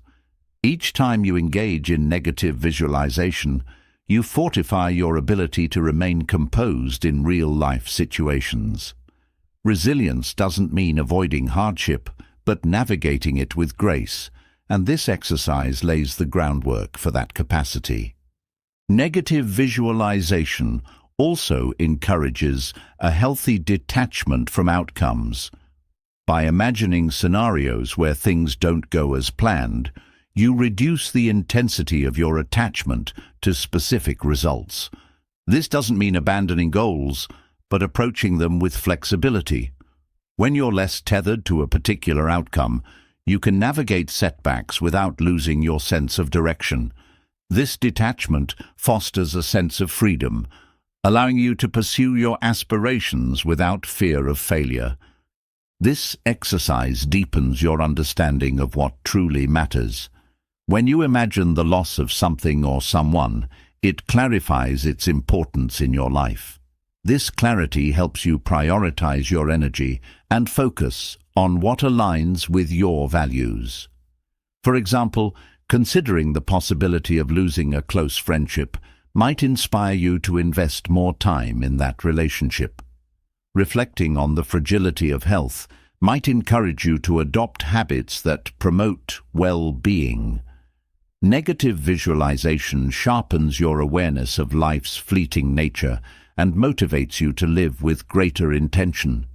The practice also cultivates humility. Life's challenges remind us of our limitations, no matter how prepared or capable we may feel. Embracing this humility reduces the ego's grip and opens the door to growth. By acknowledging that hardships can and will happen, you shift from a mindset of entitlement to one of acceptance. This humility fosters resilience as you learn to work with life's realities rather than resisting them. Negative visualization teaches the art of adaptability. By exploring potential challenges, you develop contingency plans and alternative approaches. This adaptability ensures that when the unexpected occurs, you're ready to pivot rather than be paralyzed by indecision. It's not about expecting the worst, but about being prepared to handle it. This flexibility becomes a cornerstone of your confidence as you trust your ability to navigate whatever comes your way. This practice also reduces fear. Often, fear of the unknown amplifies anxiety and hesitation. By confronting possible difficulties mentally, you demystify them. You gain a sense of familiarity with scenarios that once seemed daunting. This familiarity diminishes fear's power, replacing it with a calm assurance that you can face challenges head-on. Each time you engage in negative visualization, you chip away at the fear of uncertainty. The exercise fosters emotional balance. By preparing for hardship, you build a buffer against extreme emotional reactions. This balance doesn't mean suppressing emotions, but managing them effectively. When difficulties arise, you're less likely to be overwhelmed because you've already considered the situation and its implications. This emotional steadiness allows you to think clearly and act intentionally, even under pressure. Negative visualization also enhances problem-solving skills.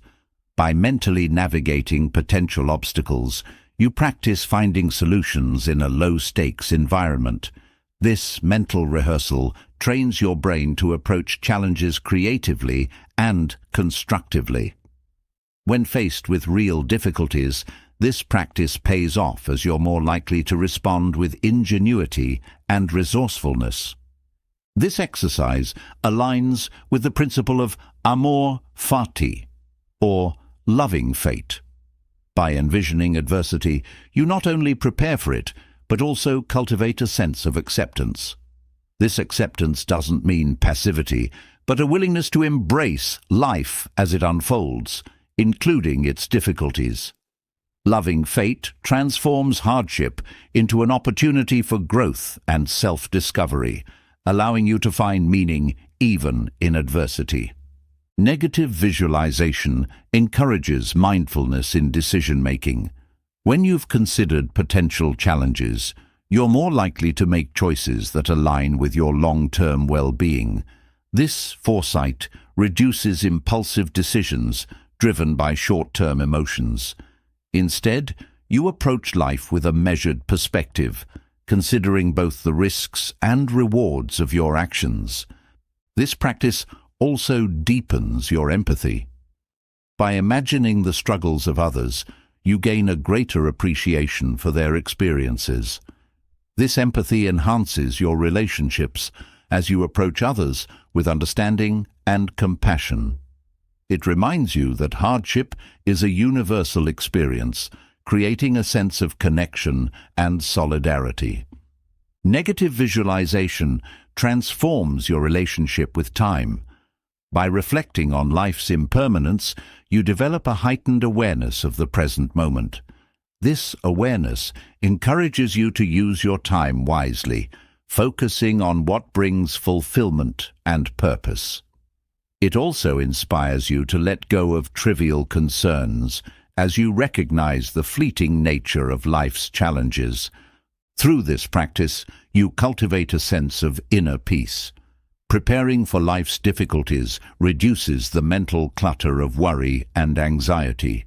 You're no longer consumed by what-ifs because you've already explored them and found your footing.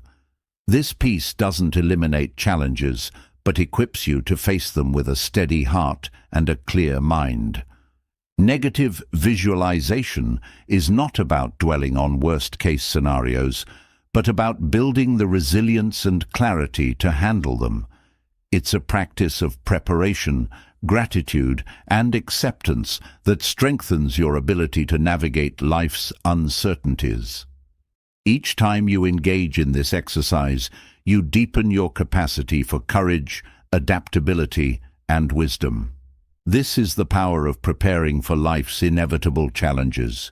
It doesn't remove the storms, but ensures you're ready to weather them with grace and strength. Negative visualization teaches us to mentally prepare for challenges, but there is another dimension to building resilience, embracing discomfort by choice. Voluntary discomfort is the Stoic practice of intentionally stepping into hardship to cultivate inner strength and fortitude. This principle is not about seeking suffering for its own sake, but about using controlled adversity as a training ground for the mind and body. By learning to thrive in discomfort, you build the resilience necessary to face life's inevitable difficulties with courage and composure. The practice of voluntary discomfort begins with understanding its purpose. When life is filled with ease and convenience, we often lose touch with our capacity for endurance. Challenges, when chosen deliberately, serve as a reminder of your strength and adaptability. By stepping out of your comfort zone in controlled ways, you prepare yourself for the times when life forces you into discomfort without warning. This preparation fosters a mindset of readiness, making you less vulnerable to life's unpredictability. Choosing discomfort is also an exercise in humility. Modern life often lulls us into a sense of entitlement, where we expect things to be easy and convenient. Voluntary hardship strips away these illusions, reminding you of the value of effort and perseverance. For example, fasting teaches the body and mind to endure hunger, while also fostering gratitude for the abundance that is often taken for granted. Through such practices, you reconnect with the fundamentals of existence and gain a deeper appreciation for life's simplest pleasures.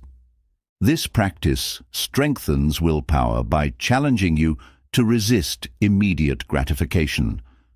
The ability to delay gratification is a cornerstone of resilience and self-control.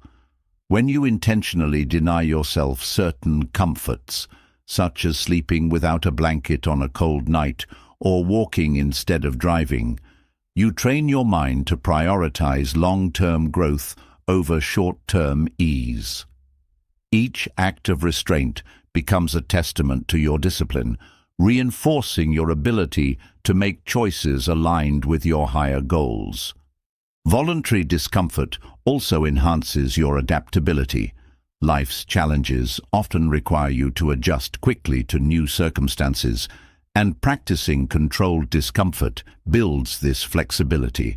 For instance, exercising in difficult conditions, like running in the rain or training without ideal equipment, prepares you to perform under less than perfect situations.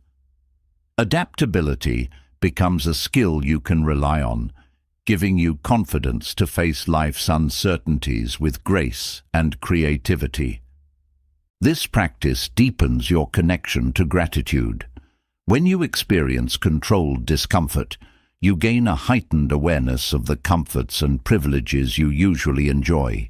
Spending a night on the floor instead of a bed, for example, makes you appreciate the simple luxury of a mattress. This gratitude not only fosters contentment, but also reduces the tendency to complain about minor inconveniences.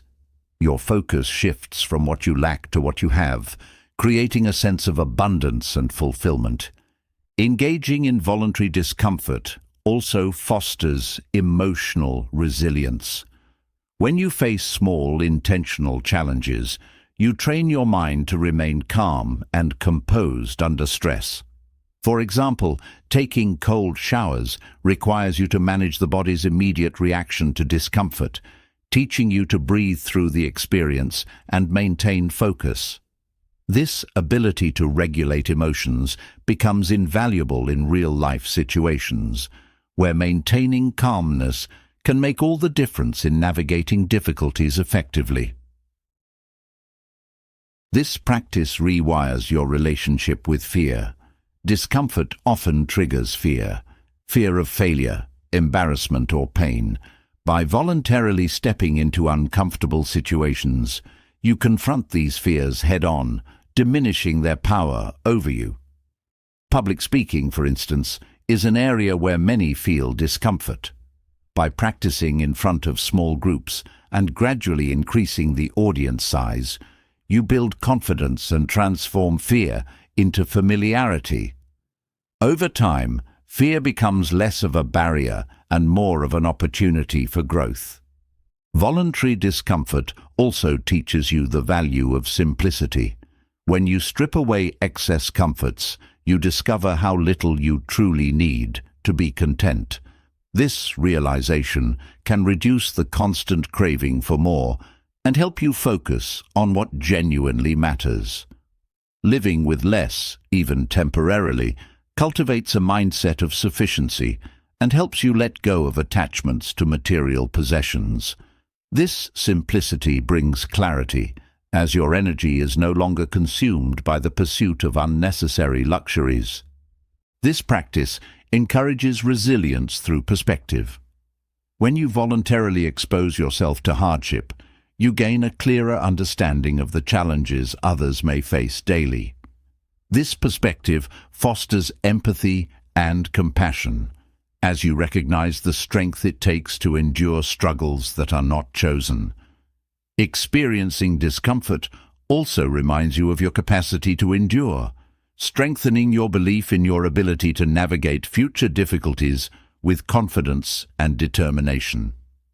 Engaging in voluntary discomfort builds mental toughness. Each act of stepping into discomfort becomes a reminder that you are stronger than your instincts to avoid it. Whether it's fasting, taking on a physically demanding task, or embracing silence in a world of noise, these small victories over the urge to seek comfort reinforce your belief in your resilience. Mental toughness doesn't mean denying your emotions, but choosing to act in alignment with your values despite them. This practice also enhances self-awareness. When you intentionally step into discomfort, you become more attuned to your thoughts, emotions, and physical sensations. This awareness allows you to observe how you react to challenges and identify patterns in your behavior. Over time, this self-awareness helps you make conscious choices rather than being driven by automatic responses. You gain a deeper understanding of yourself and your capacities, enabling you to approach life with greater intentionality. Voluntary discomfort fosters a sense of accomplishment. Each time you push through a self-imposed challenge, you build confidence in your ability to overcome obstacles. This confidence spills over into other areas of life, as you start to see challenges not as threats, but as opportunities to prove your strength. Whether it's completing a difficult workout or stepping into an unfamiliar social situation, the sense of achievement reinforces your belief in your ability to rise to the occasion. This practice aligns with the principle of embracing uncertainty. Life's greatest growth often comes from stepping into the unknown, where comfort is scarce and resilience is tested. Voluntary discomfort trains you to find comfort within yourself rather than relying on external circumstances. This internal stability becomes a source of strength, allowing you to navigate uncertainty with a calm and centered mindset. Voluntary discomfort also deepens your connection to discipline. It's easy to make excuses for avoiding challenges, but choosing discomfort requires commitment. This discipline builds momentum, making it easier to tackle larger challenges over time. Each act of discipline reinforces your ability to prioritize growth over convenience, creating a foundation of self-trust and reliability. This trust in yourself becomes a cornerstone of confidence. As you know, you can depend on your own strength and perseverance. This practice invites you to redefine success. Success is often associated with ease and comfort, but voluntary discomfort teaches you that true success lies in growth, resilience, and character. Each challenge you embrace becomes a milestone in your journey of becoming stronger, wiser, and more capable. This shift in perspective allows you to see difficulties not as setbacks, but as stepping stones toward a more fulfilling life. Over time, voluntary discomfort cultivates a sense of inner peace. By willingly stepping into hardship, you develop a mindset that is less reactive to life's challenges. You learn to face difficulties with grace, knowing that you have the strength to endure and grow. This inner peace doesn't come from avoiding discomfort, but from embracing it as a natural part of life's journey.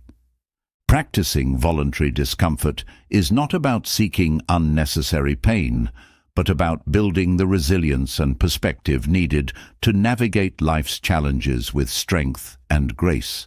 Each act of intentional hardship strengthens your character, sharpens your focus, and deepens your appreciation for the present moment.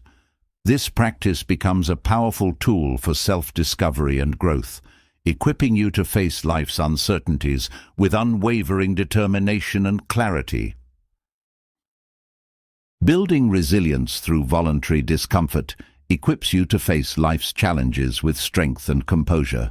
But there is one area where resilience and composure are tested daily: dealing with difficult people. Whether it's a confrontational colleague, a manipulative acquaintance, or a toxic family member, navigating these interactions with grace requires both emotional strength and strategic wisdom. The Stoics offer timeless principles to approach such relationships with calm confidence, transforming potential conflict into opportunities for growth and understanding. Handling difficult people begins with mastering your internal state. The first step is acknowledging that you cannot control the actions, words, or attitudes of others, only your response to them. This foundational Stoic principle liberates you from the exhausting effort of trying to change people.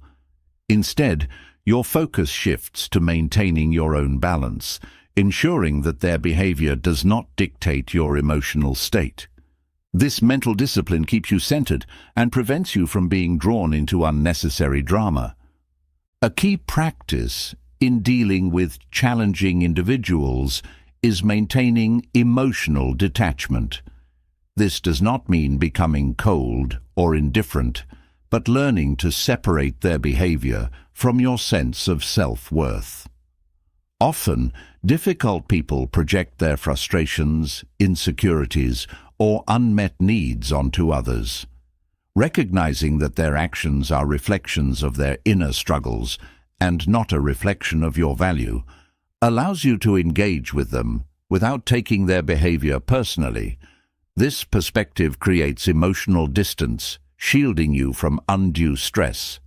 Compassion is another vital element of navigating conflicts. The Stoics emphasize that understanding the motivations and limitations of others fosters patience and empathy. When someone behaves poorly, consider the circumstances that may have shaped their actions. Are they struggling with their own challenges or reacting out of fear? This doesn't excuse harmful behavior, but it helps you approach the situation with a calmer and more constructive mindset. Compassion turns frustration into curiosity, enabling you to respond thoughtfully rather than react impulsively. Setting boundaries is essential when dealing with toxic relationships. While compassion helps you understand others, boundaries protect your well-being. Clearly defining what behaviors you will and won't tolerate ensures that you maintain your emotional and mental health. These boundaries might involve limiting interactions, refusing to engage in certain topics, or walking away from conversations that escalate unnecessarily. Boundaries are not about building walls, but about creating a safe space where respect and civility can thrive. Another Stoic practice that proves invaluable is the power of silence. In heated interactions, words often escalate conflict. Choosing silence as a response allows you to maintain control of the situation and avoid saying something you might regret. Silence can also be a tool for de-escalation, signaling that you are not willing to engage in negativity. This pause creates room for reflection, ensuring that your eventual response aligns with your values and intentions. Perspective-taking is a powerful strategy for diffusing tension. By stepping into the other person's shoes, you gain insight into their viewpoint, even if you disagree with it. This doesn't mean condoning their actions, but understanding their reasoning. Perspective-taking fosters empathy and opens the door to constructive dialogue.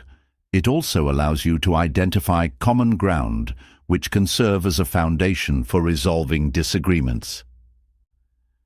Stoic philosophy teaches the importance of remaining calm under provocation. Difficult people often seek to provoke a reaction, consciously or unconsciously. By refusing to be baited, you retain your power and avoid being drawn into unnecessary conflict. This calm demeanor not only diffuses tension, but also sets a positive example. Others may mirror your composure, leading to more productive interactions. Staying calm is not about suppressing your emotions, but channeling them into thoughtful, deliberate actions. Forgiveness is another tool for handling challenging relationships. While it's natural to feel hurt or angered by someone's behavior, holding on to resentment only prolongs your suffering. Forgiveness doesn't mean forgetting or condoning what happened. It means releasing the emotional burden it creates. By forgiving, you free yourself from the grip of negativity, creating space for peace and clarity. This act of letting go benefits you more than the other person, as it restores your emotional balance. Practicing gratitude can also shift your perspective on difficult people. While their actions may be challenging, they often provide valuable lessons about patience, resilience, and communication. Viewing these interactions as opportunities for growth transforms frustration into appreciation. Gratitude doesn't mean ignoring the difficulties they create, but recognizing the strengths you develop in response to them. This mindset fosters a sense of empowerment, as you realize that even negative experiences contribute to your personal evolution. The Stoic principle of focusing on what is within your control is especially relevant here. When dealing with difficult people, you cannot dictate their behavior, but you can control how you engage with them. This control extends to your tone, body language, and choice of words. By focusing on your own actions, you ensure that your contributions to the interaction are constructive and aligned with your values. This empowers you to navigate even the most challenging relationships with integrity and grace. Another key strategy is practicing self-awareness. Difficult interactions often trigger strong emotions, such as anger, frustration, or sadness. By recognizing these emotions as they arise, you create a space to respond rather than react. Self-awareness helps you identify your triggers, allowing you to prepare for future interactions with greater emotional clarity. This practice not only enhances your ability to handle difficult people, but also deepens your understanding of yourself. Humility is a powerful ally in navigating conflicts. It's easy to fall into the trap of needing to be right or having the last word. Humility reminds you that winning an argument is less important than maintaining respect and understanding.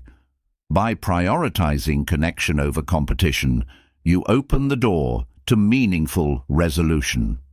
Humility also helps you recognize your own role in conflicts, encouraging accountability and growth.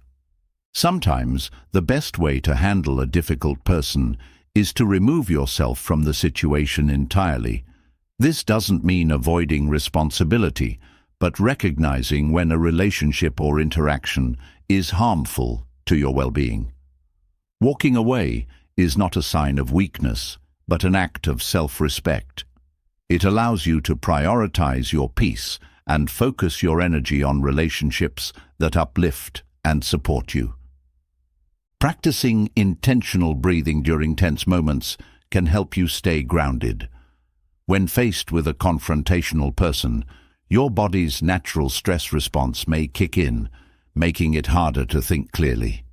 Deep, intentional breaths calm the nervous system, reducing the physiological effects of stress. This simple practice allows you to approach the interaction with a clear mind and steady emotions, enhancing your ability to respond thoughtfully. Focusing on solutions rather than problems can also transform challenging interactions. Instead of dwelling on the difficulties the other person creates, shift your attention to finding constructive ways to move forward. This solution-oriented mindset encourages collaboration and reduces tension. It also demonstrates your commitment to resolving conflicts, which can inspire the other person to adopt a more cooperative attitude.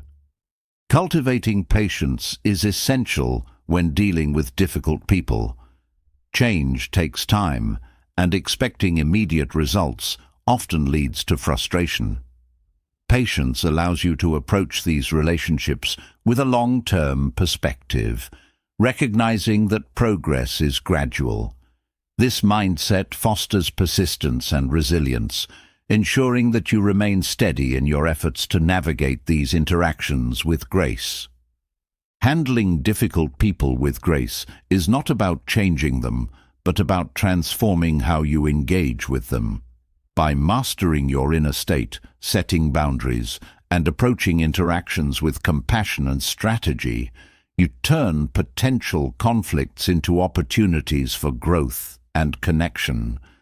These practices not only enhance your relationships, but also strengthen your ability to face life's challenges with calm confidence and unwavering resolve. Dealing with difficult people often reveals the incredible power of restraint, and few tools are as profound and transformative as silence. The art of silence is not merely the absence of words, but a deliberate choice that carries strength, clarity, and influence. In a world driven by noise, arguments, and constant demands for attention, silence becomes a powerful counterforce, a space where wisdom, peace, and control are cultivated.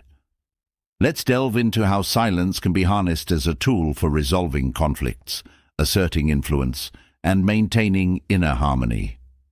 Silence begins as a pause, a deliberate act of withholding words to create space for reflection. This pause prevents impulsive reactions and allows you to respond with intention rather than emotion. In the heat of an argument, silence serves as a buffer, cooling tempers and diffusing tension. It allows both parties to step back from the intensity of the moment, making room for clarity to emerge. The absence of words often speaks louder than the most forceful argument, signaling that you prioritize understanding over escalation. Silence also communicates confidence. When you refrain from defending yourself or over-explaining, you demonstrate a sense of security in your perspective. This quiet assurance often has a disarming effect, as it shifts the focus from confrontation to reflection. The other person is left to consider their own words and actions without being provoked by yours.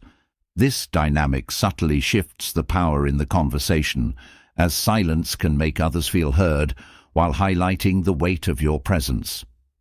In the realm of influence, silence can be a masterful tool. By not filling every moment with words, you create an air of mystery and authority. People are naturally drawn to those who choose their words carefully, as it suggests thoughtfulness and self-control. Silence compels others to lean in, to pay closer attention, and to place greater value on what you eventually say. This selective use of speech ensures that your words carry weight, making them more impactful when they are spoken. In conflicts, silence offers a unique form of resistance. Refusing to engage in unnecessary arguments or verbal sparring removes fuel from the fire. It denies the other person the satisfaction of drawing you into their turmoil, leaving them to contend with their own emotions. This restraint is not passive, but active. It requires strength to hold your tongue when provoked, and wisdom to recognize when words will do more harm than good. Silence becomes a shield, protecting your peace while encouraging resolution through understanding rather than confrontation. The practice of silence also enhances your listening skills. When you are not focused on formulating a response or defending your position, you become fully present to what the other person is saying. This deep listening fosters empathy and allows you to pick up on nuances that might otherwise be missed. It also communicates respect, as it shows that you value the other person's perspective enough to give it your full attention. In this way, silence builds bridges rather than walls, creating opportunities for connection and mutual understanding. Silence is equally powerful in self-reflection. When you step away from the noise of daily life and embrace moments of stillness, you gain clarity about your thoughts, emotions, and intentions. This introspection strengthens your sense of self, making you less reactive to external pressures. In silence, you find the space to align your actions with your values, ensuring that your responses are grounded in wisdom rather than impulse. This inner alignment enhances your ability to navigate conflicts and relationships with grace. The art of silence also involves knowing when to speak. Silence is not about avoiding communication, but about using it intentionally. When you choose your words carefully, they carry greater significance. This deliberate approach ensures that your speech contributes to the situation rather than exacerbating it. Silence and speech become partners, each enhancing the other's effectiveness.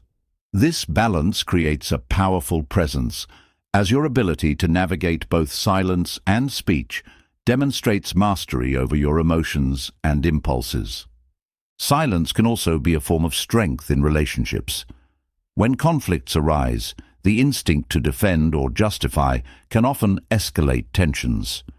By choosing silence, you allow emotions to settle, creating a space for resolution to emerge naturally. This approach fosters mutual respect, as it signals that you value the relationship more than the need to be right. Silence becomes an offering of peace, inviting the other person to join you in finding common ground. In leadership, silence is a tool for inspiring trust and confidence. Leaders who listen more than they speak are often seen as thoughtful and approachable. Their silence signals that they are open to input and willing to consider different perspectives. This approach encourages collaboration and empowers others to share their ideas, fostering a sense of collective ownership and purpose. Silence in leadership is not about withholding, but about creating space for others to contribute, making the team stronger and more cohesive. Silence is also a practice of humility. It reminds you that not every thought needs to be expressed, and not every opinion needs to be shared. This restraint creates a sense of dignity, as it shows that you value substance over noise. Humility in silence allows you to acknowledge when you don't have all the answers, opening the door to learning and growth. It also reduces the need for validation from others, as your sense of self-worth becomes grounded in your inner confidence rather than external approval. Silence helps in managing emotions, especially in high-stakes situations. When faced with provocation or stress, silence allows you to process your feelings before reacting. This pause creates a gap between stimulus and response, enabling you to choose actions that align with your long-term goals rather than your immediate emotions. This emotional regulation fosters resilience, as it helps you remain calm and composed, even in challenging circumstances. The practice of silence also teaches you the value of presence. In a world filled with constant noise and distraction, silence becomes a refuge, a space where you can reconnect with yourself and the moment. This presence enhances your relationships, as it allows you to engage more fully with others. It also enriches your experiences, as you become more attuned to the beauty and subtleties of life that often go unnoticed in the rush of daily activities. Silence is a form of empowerment. It reminds you that you are not obligated to respond to every criticism, provocation, or demand for attention. By choosing silence, you reclaim your power to decide when and how to engage.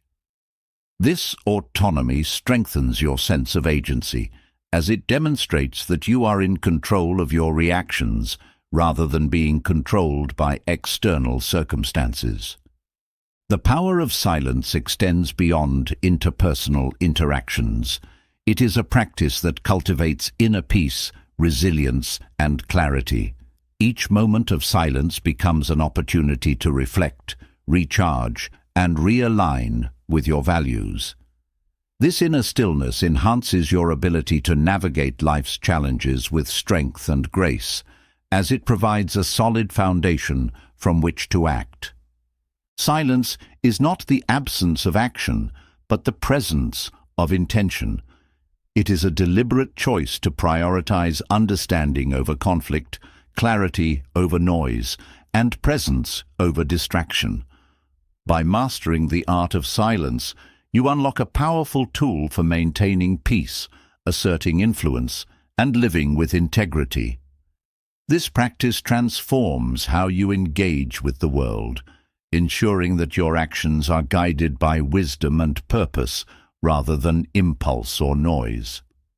Mastering the art of silence reveals how restraint can be a source of power and peace. Yet, silence alone is not enough when dealing with the demands and complexities of relationships. To truly maintain balance and protect your inner world, you must learn to set boundaries, lines that define your emotional and mental space, while allowing you to engage with others from a place of strength and compassion. Setting boundaries is not about shutting people out, but about creating the conditions for mutual respect and understanding, a skill deeply rooted in Stoic philosophy. Boundaries begin with clarity. Before you can communicate your limits to others, you must first understand them yourself. This requires honest self-reflection to identify what behaviors, interactions, or commitments align with your values and well-being. Boundaries are not rigid walls, but flexible guides that ensure your energy is spent on what truly matters. When you have clarity about your needs and priorities, it becomes easier to articulate them without guilt or hesitation. Setting boundaries also requires self-respect. Boundaries are an affirmation of your worth and a commitment to honoring your own needs. Without this foundation of self-respect, it's easy to fall into patterns of overcommitting, people-pleasing, or tolerating disrespect. Self-respect reminds you that protecting your mental and emotional space is not selfish but necessary for your growth and well-being. It allows you to approach relationships from a place of strength rather than dependency. Compassion plays a vital role in establishing boundaries.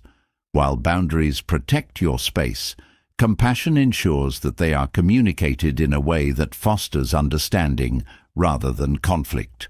Compassion allows you to recognize the needs and perspectives of others while still standing firm in your own. It transforms boundary setting from an act of defense into an act of mutual respect. By expressing your limits with kindness and clarity, you invite others to engage with you in a way that is considerate and constructive. Effective boundaries are built on consistency. Once you've communicated your limits, it's important to uphold them. Inconsistency sends mixed signals and undermines your efforts to create a balanced relationship. Consistency, on the other hand, reinforces your commitment to your values and helps others understand what to expect. This doesn't mean being inflexible, but rather staying true to your principles while adapting to the nuances of each situation. Boundaries also require courage. It can be uncomfortable to assert your needs, especially in relationships where the dynamic has long been unbalanced. Fear of rejection, conflict, or judgment often holds people back from setting boundaries. Stoic philosophy teaches that courage is not the absence of fear, but the willingness to act despite it. By practicing courage, you honor your own needs while paving the way for healthier, more respectful connections. One of the most challenging aspects of setting boundaries is dealing with resistance.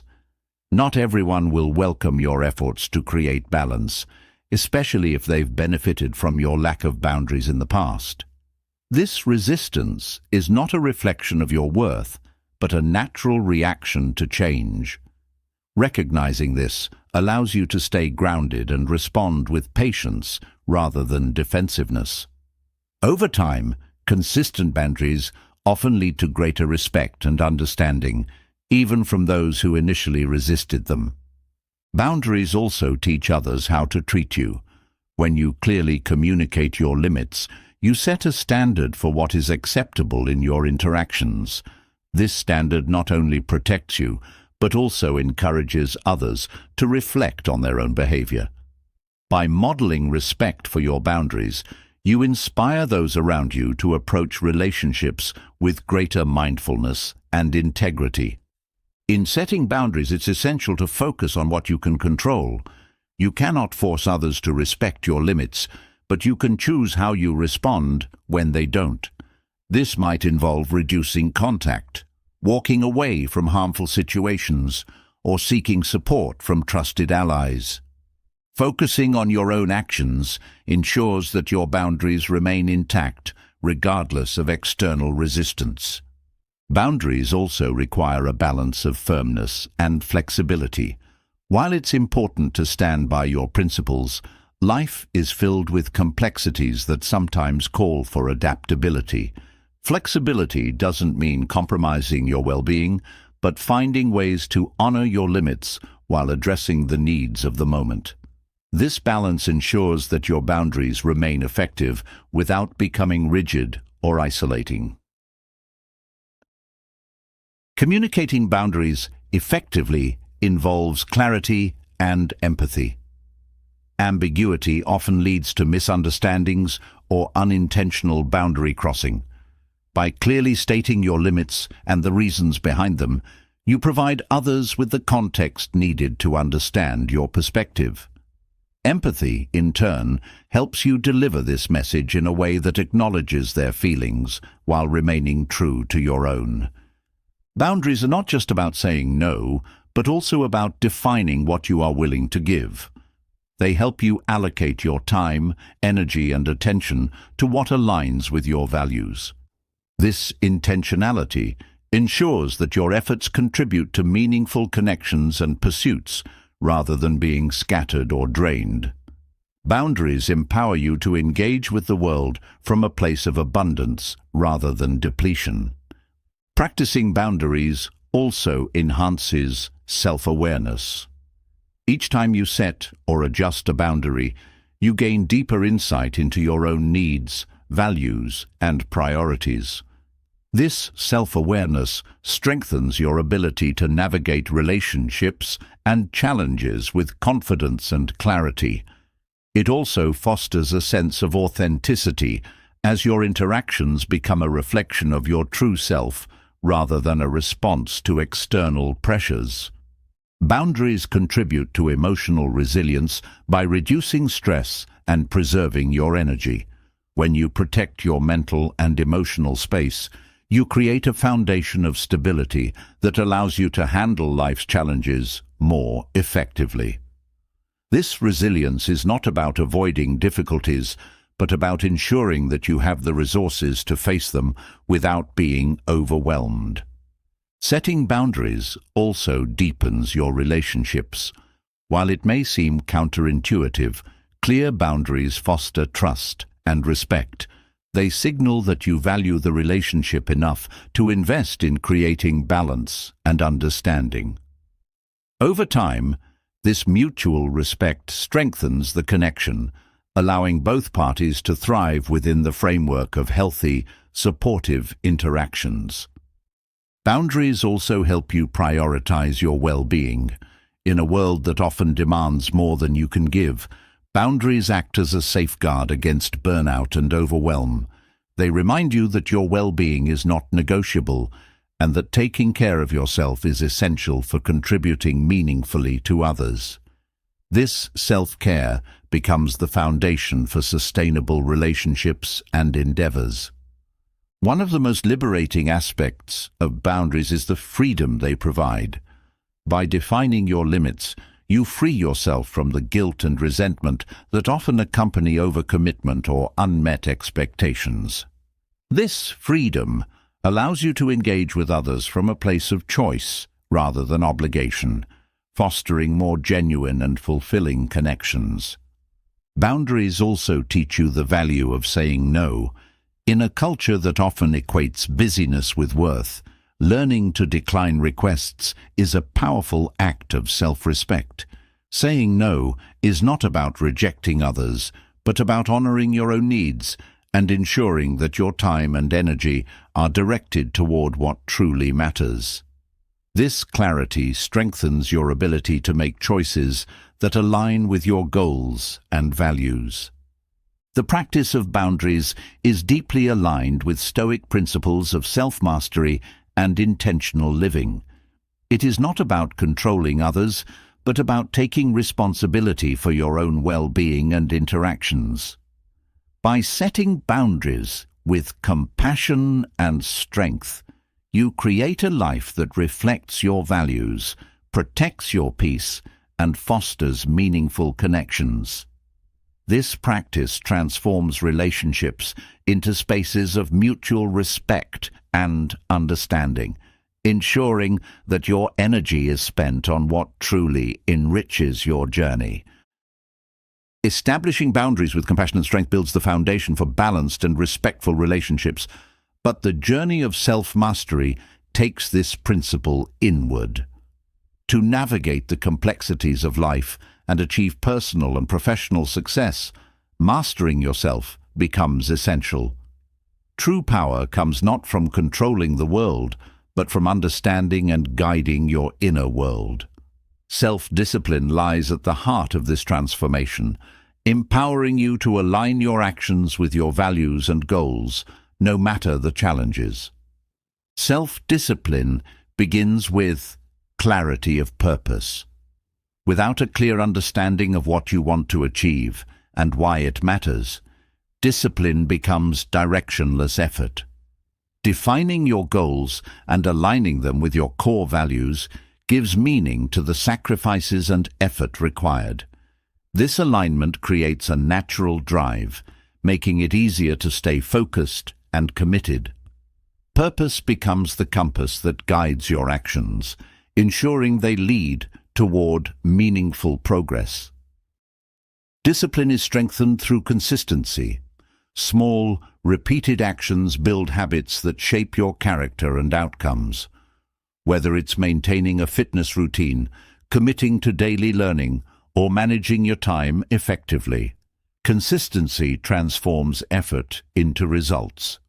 It's not about grand gestures, but about showing up every day, even when motivation wanes. This reliability creates momentum, as each step forward reinforces your belief in your ability to stay the course. Mastering yourself also involves learning to delay gratification. The pull of immediate rewards often undermines long-term goals.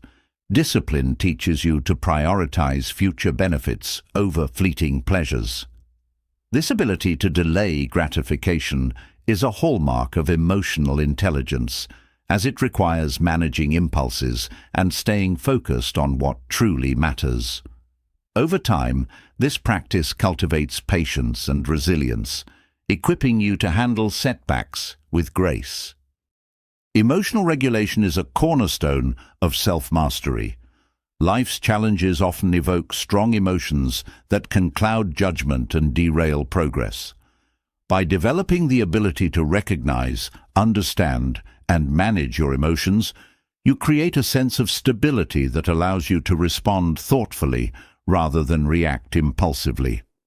This emotional balance not only enhances your decision-making, but also strengthens your relationships as you approach conflicts and challenges with a calm and measured demeanor. Discipline requires a commitment to growth. Stagnation is the enemy of mastery, and the willingness to step outside your comfort zone is essential for progress. Whether it's learning a new skill, seeking feedback, or embracing challenges, a growth mindset ensures that you continually evolve.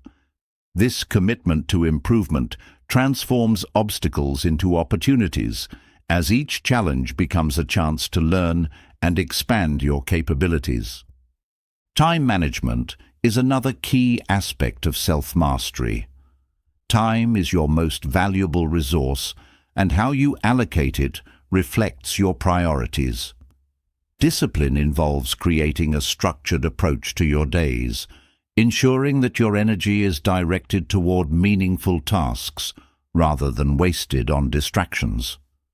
This intentional use of time enhances productivity and creates a sense of accomplishment as you see tangible progress toward your goals. Self-mastery also involves setting and maintaining personal standards. These standards serve as a benchmark for your behavior and choices, ensuring that they align with your values. Whether it's maintaining integrity in your work, showing kindness in your interactions, or committing to excellence in your pursuits, these standards create a framework for intentional living. Discipline helps you uphold these standards even when it's difficult, reinforcing your commitment to a life of purpose and integrity. Overcoming resistance is a vital part of mastering yourself. Resistance often takes the form of procrastination, self-doubt, or fear of failure. Discipline helps you recognize these barriers for what they are, temporary hurdles rather than insurmountable obstacles. By taking small, deliberate actions despite resistance, you build the confidence and momentum needed to push through. This practice strengthens your belief in your ability to overcome challenges, fostering resilience and perseverance. Self-discipline also enhances your ability to focus. In a world filled with distractions, the ability to direct your attention toward what matters most is a rare and valuable skill. Discipline involves setting boundaries with yourself, such as limiting screen time or creating focused work sessions to protect your mental space. This focus ensures that your efforts are concentrated and effective, maximizing your potential for success. Mastering yourself involves cultivating a sense of accountability. Discipline teaches you to take responsibility for your actions and their outcomes. This accountability fosters a sense of ownership over your journey, empowering you to make changes and improvements when needed. By holding yourself accountable, you strengthen your integrity and build trust in your ability to follow through on your commitments. Resilience is a natural byproduct of self-discipline. Life's challenges often test your resolve, but discipline equips you to navigate these difficulties with strength and determination. By maintaining your routines and commitments even in the face of adversity, you develop a sense of inner fortitude that allows you to bounce back stronger. This resilience becomes a source of confidence as you realize that setbacks are temporary and surmountable. Discipline also fosters self-awareness. The process of mastering yourself involves paying attention to your habits, behaviors, and triggers. This awareness allows you to identify areas for improvement and make intentional changes. Self-awareness deepens your understanding of your motivations and limitations, empowering you to approach your goals with greater clarity and effectiveness. Self-mastery involves learning to embrace discomfort. Growth often requires stepping into situations that challenge your comfort zone. Discipline helps you face these moments with courage and persistence, recognizing that discomfort is a natural part of the process. By embracing rather than avoiding discomfort, you build the mental and emotional strength needed to thrive in the face of challenges. Gratitude plays an important role in self-discipline. Acknowledging and appreciating your progress, even in small increments, reinforces your motivation and commitment. Gratitude shifts your focus from what you lack to what you've achieved, creating a positive feedback loop that fuels further effort. This mindset fosters contentment and resilience as you recognize the value of each step in your journey. Self-mastery also requires a commitment to balance. While discipline is essential, it's equally important to ensure that your efforts are sustainable. Overworking or neglecting self-care can lead to burnout, undermining your progress. Balance involves setting realistic goals, prioritizing rest and recovery, and recognizing the importance of joy and connection in your life. This holistic approach ensures that your journey is not only productive, but also fulfilling. Mastering yourself also involves cultivating a sense of purpose beyond personal success. When your efforts are aligned with a greater mission or cause, discipline becomes more meaningful, whether it's contributing to your community, supporting loved ones, or pursuing a passion that inspires others. This sense of purpose fuels your commitment and enhances your sense of fulfillment. The practice of self-discipline transforms your relationship with failure. Instead of seeing failure as a setback, you begin to view it as a valuable teacher. Discipline helps you analyze your mistakes, extract lessons, and apply them to future efforts. This mindset fosters resilience and adaptability as you learn to approach challenges with curiosity and determination. Self-mastery involves a commitment to authenticity. Discipline helps you align your actions with your values, ensuring that your choices reflect your true self. This authenticity strengthens your sense of identity and fosters deeper connections with others, as your interactions are grounded in honesty and integrity. By staying true to yourself, you create a life that feels purposeful and fulfilling. At its core, self-mastery is about creating a life that reflects your highest potential. It's not about perfection, but about progress, a continuous journey of growth, learning, and alignment. By developing self-discipline, you gain the tools to navigate challenges, pursue your goals, and contribute meaningfully to the world around you. Mastering yourself is not an end in itself, but the foundation for mastering the complexities of life, creating a path of purpose, fulfillment, and impact.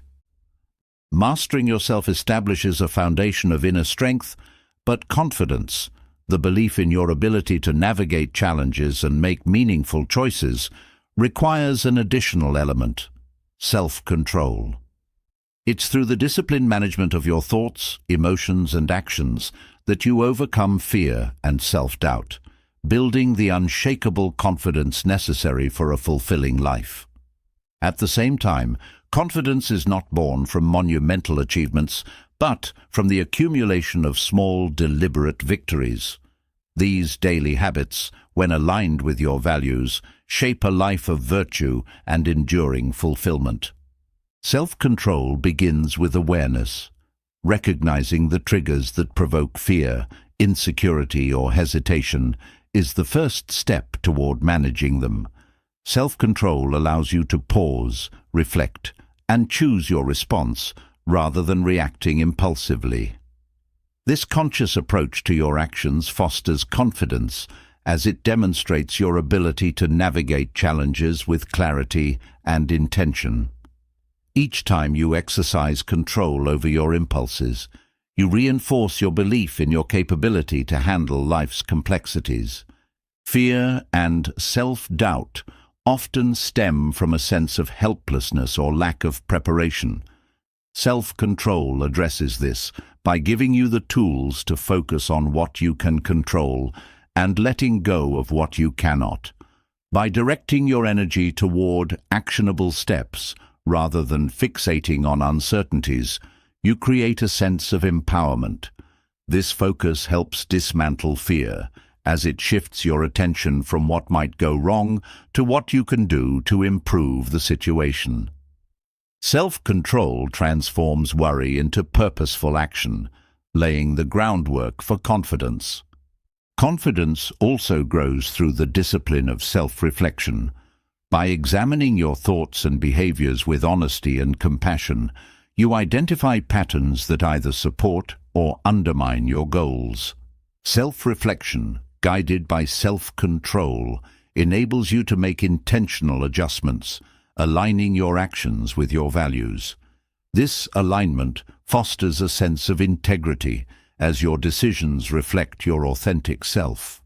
Confidence rooted in self-awareness is resilient, as it is not dependent on external validation, but on your understanding of who you are. The ability to manage emotions is another critical aspect of self-control. Confidence is often eroded by anxiety, frustration, or self-criticism. Learning to regulate these emotions through practices like mindful breathing, journaling, or meditation creates emotional stability. This stability allows you to face challenges with a calm and centered mindset, which strengthens your belief in your ability to handle difficulties. Emotional self-control is not about suppressing feelings, but about acknowledging and channeling them constructively. Consistency in action builds trust in yourself. When you commit to small, meaningful habits and follow through, you send a powerful message to yourself. You are reliable. This trust is the foundation of lasting confidence. Whether it's exercising regularly, keeping a promise to yourself, or completing a daily task, these small wins accumulate over time, creating a strong sense of self-efficacy. Each victory reinforces your belief in your ability to achieve your goals, no matter how modest the initial steps may seem. Self-control also involves setting boundaries with yourself. It's easy to be swept away by distractions, temptations, or self-doubt, but discipline helps you stay focused on what truly matters. By creating structure in your daily life, whether through time management, setting limits on unproductive activities, or prioritizing rest, you create an environment where confidence can thrive. Boundaries protect your mental and emotional energy, allowing you to channel it toward meaningful pursuits. The practice of self-control fosters resilience. Life is unpredictable and setbacks are inevitable, but discipline equips you to face these moments with determination.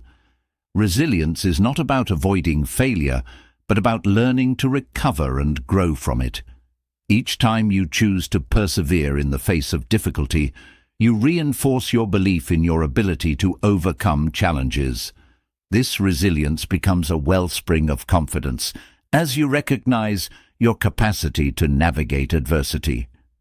Confidence also flourishes when you celebrate progress, no matter how small. Acknowledging your achievements, however modest, creates a positive feedback loop that motivates further effort. Self-control ensures that you maintain this perspective, focusing on what you've accomplished rather than fixating on what remains undone. This focus on progress rather than perfection fosters a sense of fulfillment and drives continuous growth. Fear and self-doubt often arise from comparison. Self-control helps you redirect your energy away from comparing yourself to others and toward improving yourself. By focusing on your unique journey and valuing your own progress, you cultivate a sense of self-worth that is independent of external benchmarks. This internal validation builds confidence as it frees you from the need for approval or validation from others. Daily habits are the building blocks of confidence. Small, consistent actions aligned with your goals create a foundation of competence and integrity. Whether it's setting aside time for learning, practicing gratitude, or engaging in physical activity, these habits shape your identity and reinforce your belief in your ability to grow and succeed. Self-control ensures that these habits remain consistent even when motivation wanes, creating lasting positive change. Confidence is also nurtured through intentional self-talk.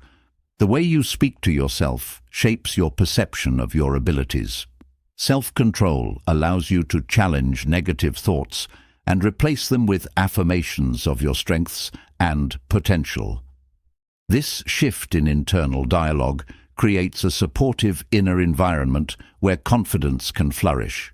Over time, positive self-talk becomes a habit, reinforcing your belief in your worth and capability. The ability to adapt is another hallmark of self-control.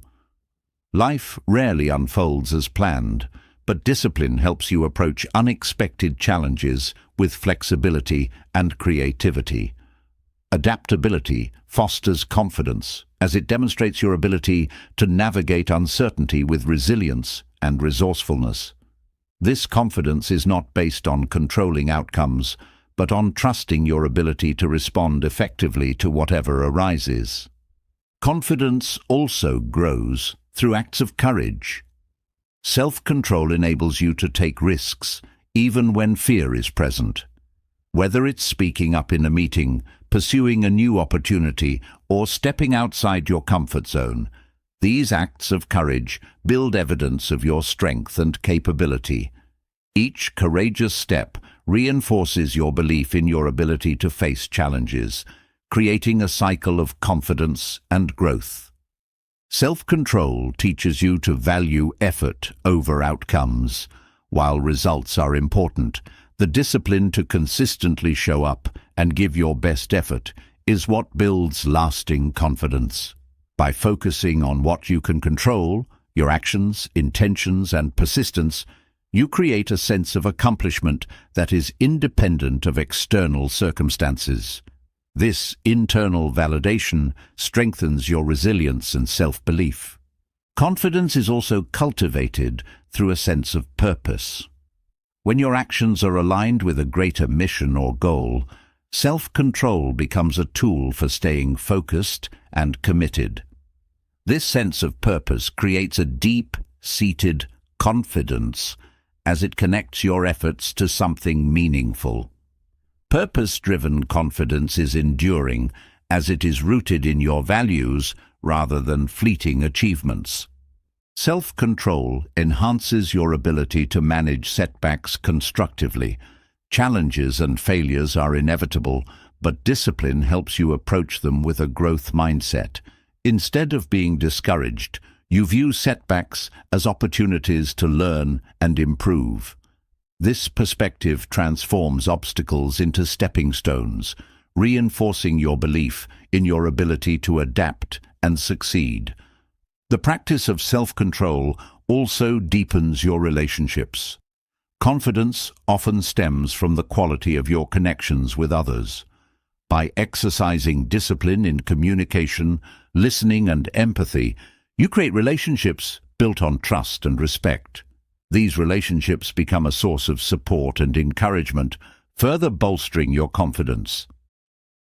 Confidence is not a destination, but a continuous journey of growth and self-discovery. Self-control is the vehicle that propels this journey, enabling you to navigate fear, doubt, and challenges with strength and purpose. By cultivating discipline in your thoughts, actions, and habits, you build a foundation of resilience, integrity, and fulfillment. Each small step forward becomes a testament to your capability, creating a life defined by confidence and lasting positive change. Building confidence through self-control and consistent action lays the groundwork for a life of resilience. Yet, resilience alone is not enough to navigate the chaotic nature of life. True growth comes from transforming adversity into strength, a principle Stoicism calls anti-fragility. Rather than merely enduring challenges, anti-fragility is about using them as fuel for growth, emerging stronger and more capable than before. This concept is not about avoiding chaos, but thriving within it, finding opportunities for growth where others see only obstacles. Anti-fragility begins with a shift in perspective. Adversity is not inherently destructive. Its impact depends on how it is perceived and approached. When challenges are viewed as opportunities to test and refine your abilities, they lose their power to overwhelm. This mindset doesn't deny the pain or difficulty of hardship, but reframes it as a catalyst for development. Adversity becomes a teacher, offering lessons that strengthen your character and deepen your understanding of yourself and the world. A key element of anti-fragility is adaptability. Chaos often requires you to pivot, adjusting your approach to suit new circumstances. Adaptability is not about abandoning your goals, but finding alternative paths to achieve them. This flexibility builds confidence in your ability to navigate uncertainty as you learn to trust your resourcefulness and creativity. With each adjustment, you expand your skill set and capacity to handle the unexpected, making you more resilient to future disruptions. Anti-fragility also involves embracing discomfort. Growth often occurs outside the comfort zone, where challenges push you to stretch beyond your current limits. By willingly stepping into discomfort, you build mental and emotional toughness. Each challenge faced becomes a stepping stone, reinforcing your ability to thrive under pressure.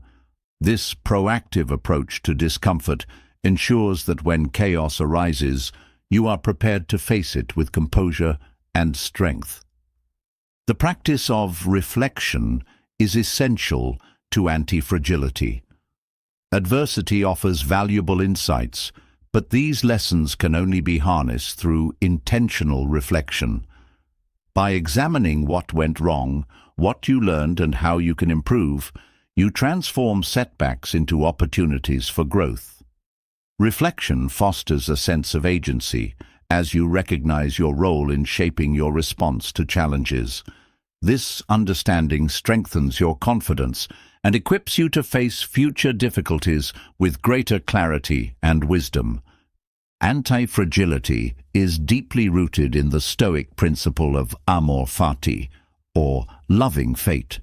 This philosophy encourages acceptance of life's events, not as passive resignation, but as an active embrace of reality.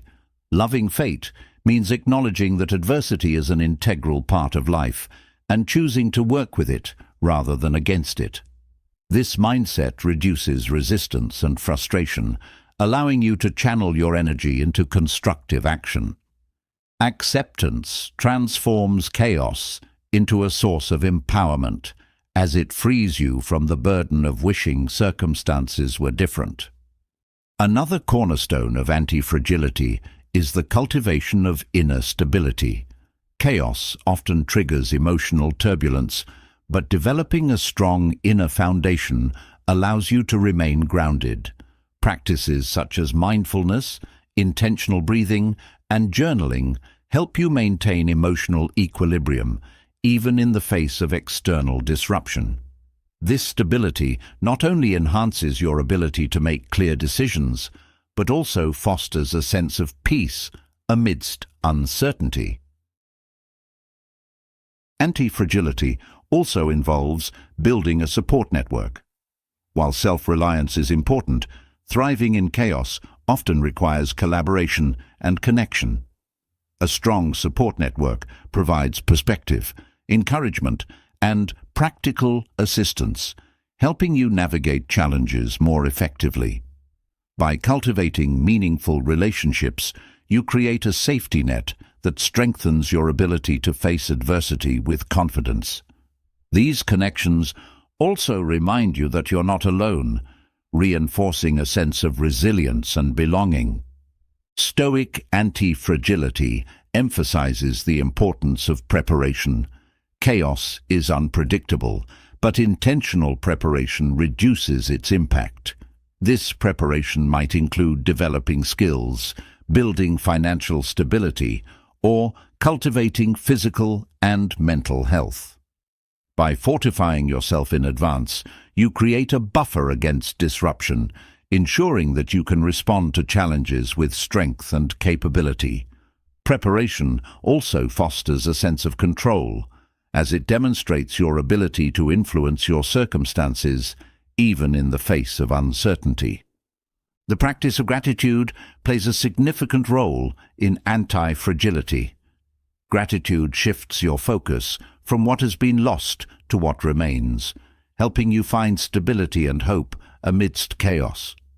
This mindset fosters resilience, as it reminds you of your strengths, resources, and opportunities for growth. Gratitude also reduces fear, as it highlights the abundance in your life, counteracting the scarcity mindset often triggered by adversity. By focusing on what you have, you create a sense of empowerment that fuels your ability to move forward. Anti-fragility requires the courage to take calculated risks. Chaos often presents opportunities disguised as challenges, and seizing these opportunities requires stepping into the unknown.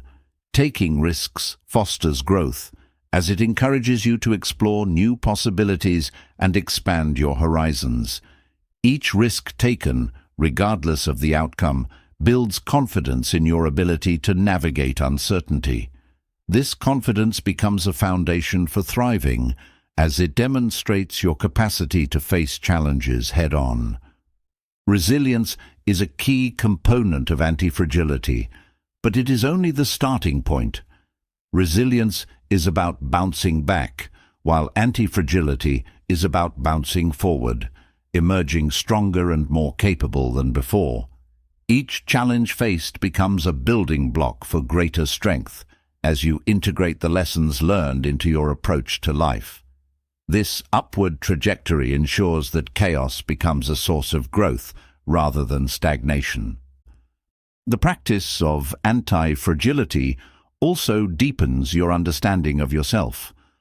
Adversity often reveals hidden strengths, weaknesses, and values, offering an opportunity for self-discovery. By leaning into challenges, you uncover aspects of yourself that might otherwise remain dormant.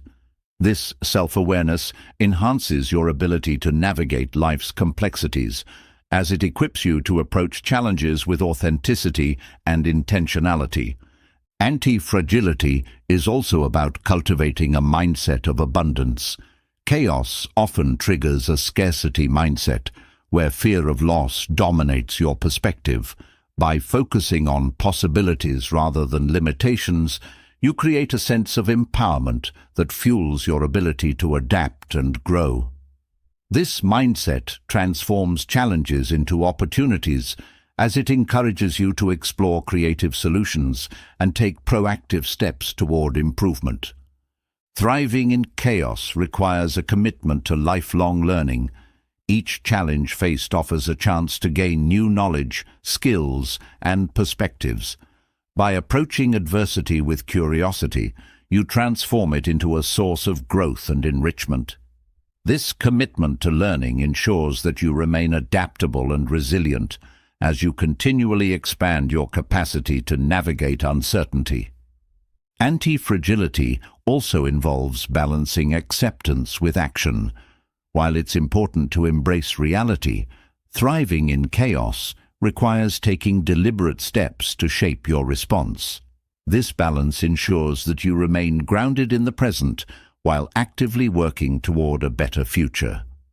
By integrating acceptance and action, you create a dynamic approach to adversity that fosters resilience, growth, and empowerment.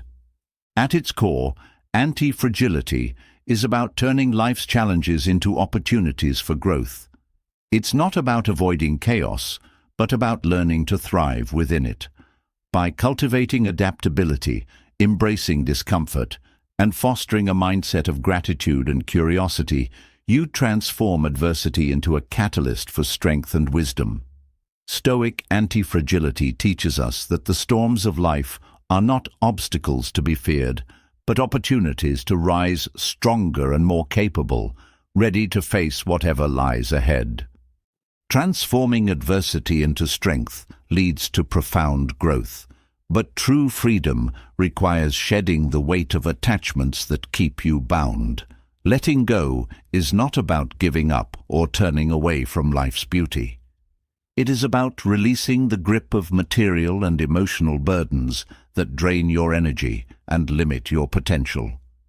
The wisdom of letting go lies in understanding that freedom comes from within, and by loosening your hold on what no longer serves you, you create space for clarity, peace, and authentic fulfillment.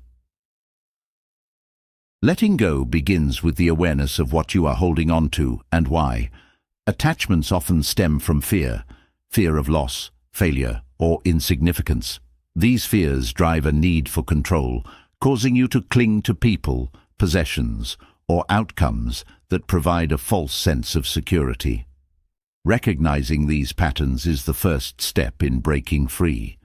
By shining a light on your attachments, you can discern whether they enrich your life or weigh you down, making it easier to release those that no longer align with your well-being.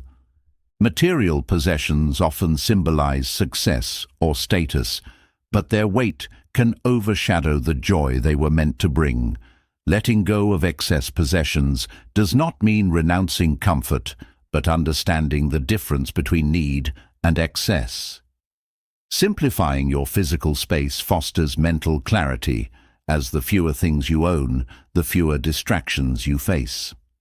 The process of decluttering becomes a metaphor for life, teaching you to prioritize what truly matters and let go of the rest. Emotional attachments, especially to the past, can be even more challenging to release. Regret, guilt, and resentment act as anchors, keeping you tied to moments that no longer exist. Letting go of these emotions involves forgiveness, not just of others, but also of yourself. Forgiveness is not about condoning wrongdoing, but about freeing yourself from the grip of pain and blame. It is an act of self-liberation, allowing you to move forward unburdened by the weight of what cannot be changed. The attachment to control is another barrier to freedom. Life is unpredictable, and the attempt to control every aspect of it leads to frustration and anxiety. Letting go of control does not mean apathy. It means trusting that you have the strength to navigate uncertainty. This trust fosters resilience and peace as you shift your focus from controlling outcomes to mastering your response to them. This shift creates a sense of empowerment, as you realize that true control lies within. Letting go also involves releasing the need for external validation. The desire to be liked, admired, or approved of by others can drive behavior that is misaligned with your values. By letting go of this need, you reclaim your authenticity. You begin to live for yourself, guided by your own principles rather than the expectations of others. This self-alignment fosters confidence and fulfillment, as your actions reflect your true self rather than a performance for approval. Attachments to fixed identities or roles can also limit your growth. Whether it is the pressure to maintain a certain image or the fear of stepping into the unknown, clinging to a fixed identity creates resistance to change. Letting go of these identities allows you to evolve, embracing the fluidity of life and your own potential. This openness fosters a sense of freedom as you release the need to be defined by a single version of yourself. The wisdom of letting go extends to relationships. Holding on to toxic or unbalanced connections out of fear of loneliness or obligation can drain your emotional energy. Letting go of such relationships does not mean abandoning love or compassion. It means prioritizing your well-being. By creating space for healthier connections, you enrich your life with relationships that uplift and support you. This shift is an act of self-respect, reinforcing your commitment to a balanced and fulfilling life. Letting go also involves releasing attachments to outcomes. The pursuit of specific results often leads to disappointment when reality does not align with expectations. By letting go of rigid goals, you create space for possibilities you may not have considered. This openness allows you to appreciate the journey rather than fixating on the destination, fostering a sense of gratitude and presence. This mindset transforms setbacks into opportunities as you learn to embrace life's unpredictability with grace. Practicing mindfulness enhances your ability to let go. Mindfulness anchors you in the present, reducing the pull of past regrets and future anxieties. Through mindfulness, you cultivate awareness of your thoughts and feelings, allowing you to recognize attachments as they arise. This awareness empowers you to release them before they take hold, creating a sense of freedom and peace in the present moment. Letting go requires courage, as it often involves facing discomfort and uncertainty. The familiar, even when burdensome, can feel safer than the unknown. By embracing the discomfort of letting go, you open yourself to growth and new opportunities. This courage is a form of self-trust, affirming your belief in your ability to navigate change and create a fulfilling life.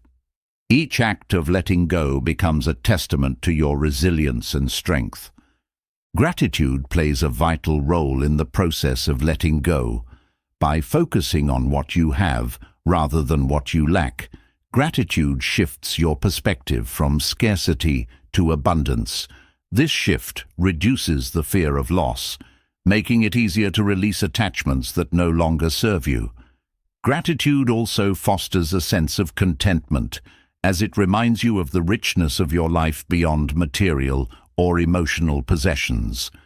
Letting go is not a one-time act, but a continuous practice. Life constantly presents new opportunities for attachment, and the ability to release them requires ongoing awareness and intention. This practice deepens your understanding of yourself and your values, as it encourages you to prioritize what truly matters. Over time, letting go becomes a habit, creating a life of clarity, freedom, and alignment. The wisdom of letting go also involves embracing impermanence. Everything in life is temporary: relationships, possessions, even experiences. Accepting this truth reduces the fear of change and loss, as it reminds you that nothing is meant to last forever. This acceptance fosters a sense of peace, as you learn to appreciate the present moment without clinging to it. Impermanence becomes a source of beauty, as it highlights the preciousness of each experience. Letting go transforms your relationship with yourself. By releasing attachments, you free yourself from the expectations, fears, and burdens that weigh you down. This freedom allows you to connect with your true self, unencumbered by the noise of external pressures. This connection fosters self-compassion, as you learn to treat yourself with kindness and respect. Letting go becomes an act of self-love, affirming your worth and potential. The process of letting go also deepens your connection with others. By releasing the need to control or fix those around you, you create space for genuine connection. This space allows others to show up as they are, fostering relationships built on authenticity and mutual respect. Letting go of judgment and expectations transforms relationships into opportunities for growth and understanding, enriching your life with deeper and more meaningful connections. Letting go is a path to true freedom. It is not about giving up, but about making space for what truly matters.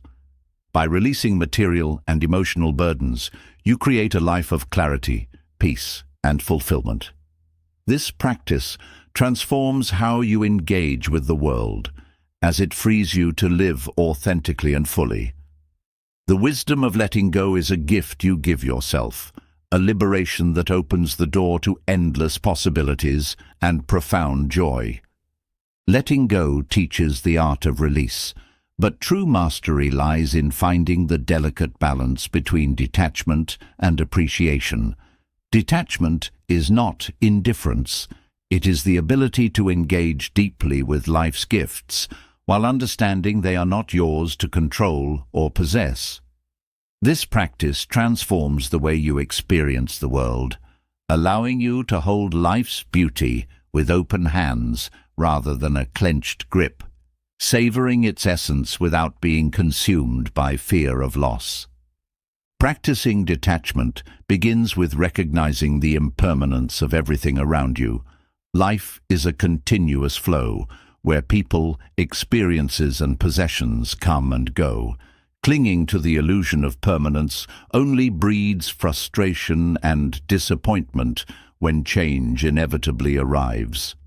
Detachment is not about rejecting what life offers, but about embracing it fully without demanding that it remain unchanged.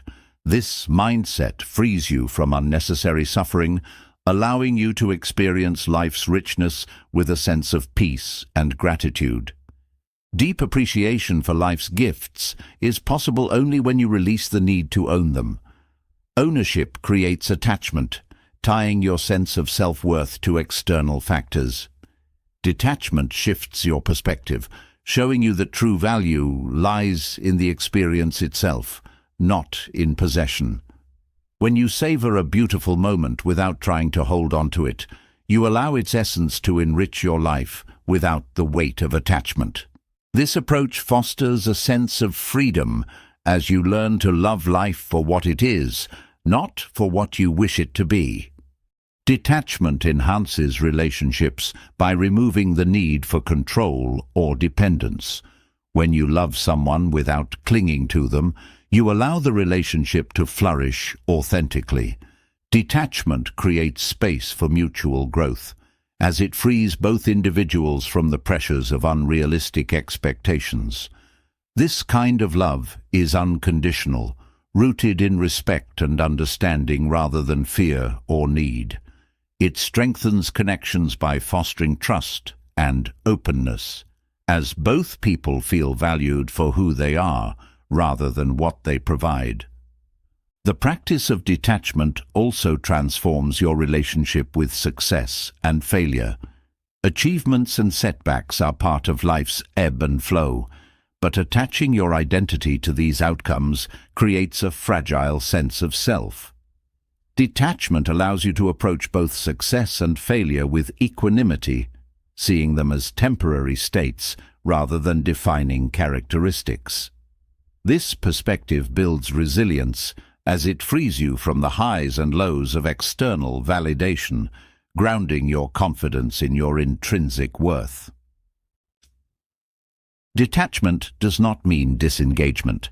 In fact, it enables deeper engagement by removing the distractions of fear and desire. When you are not preoccupied with possessing or controlling, you can be fully present in each moment.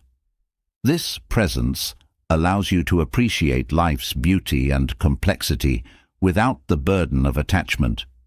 It opens your heart to joy and gratitude as you experience life with a sense of wonder and acceptance. Practicing detachment requires mindfulness. Awareness of your thoughts, emotions, and reactions helps you identify when attachment begins to take hold. By observing these patterns without judgment, you create the space to choose a different response. Mindfulness helps you stay grounded in the present, where detachment naturally arises. It reminds you that your value and happiness are not tied to external factors, but are rooted in your ability to live authentically and intentionally. Gratitude plays a central role in balancing detachment with appreciation. When you focus on what you have rather than what you lack, you cultivate a sense of abundance. Gratitude shifts your attention from ownership to experience, allowing you to appreciate life's gifts without the need to hold on to them. This perspective fosters a sense of contentment and peace as you recognize that the joy of life lies in the act of living, not in accumulation. Detachment also involves releasing judgment. Often attachments are fueled by the labels and expectations we place on people, things, or experiences. Letting go of these judgments allows you to see things as they are, rather than as you wish them to be. This clarity deepens your appreciation for life's complexity and nuance as you embrace its imperfections with an open heart. Releasing judgment fosters acceptance, creating a sense of harmony with yourself and the world. Resilience is a natural outcome of detachment. When you are not bound by attachment, you are better equipped to navigate life's challenges with strength and grace.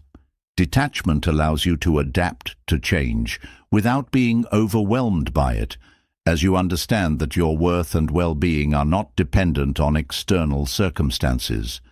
This resilience creates a foundation of stability, enabling you to approach life with confidence and courage. Detachment transforms your relationship with time.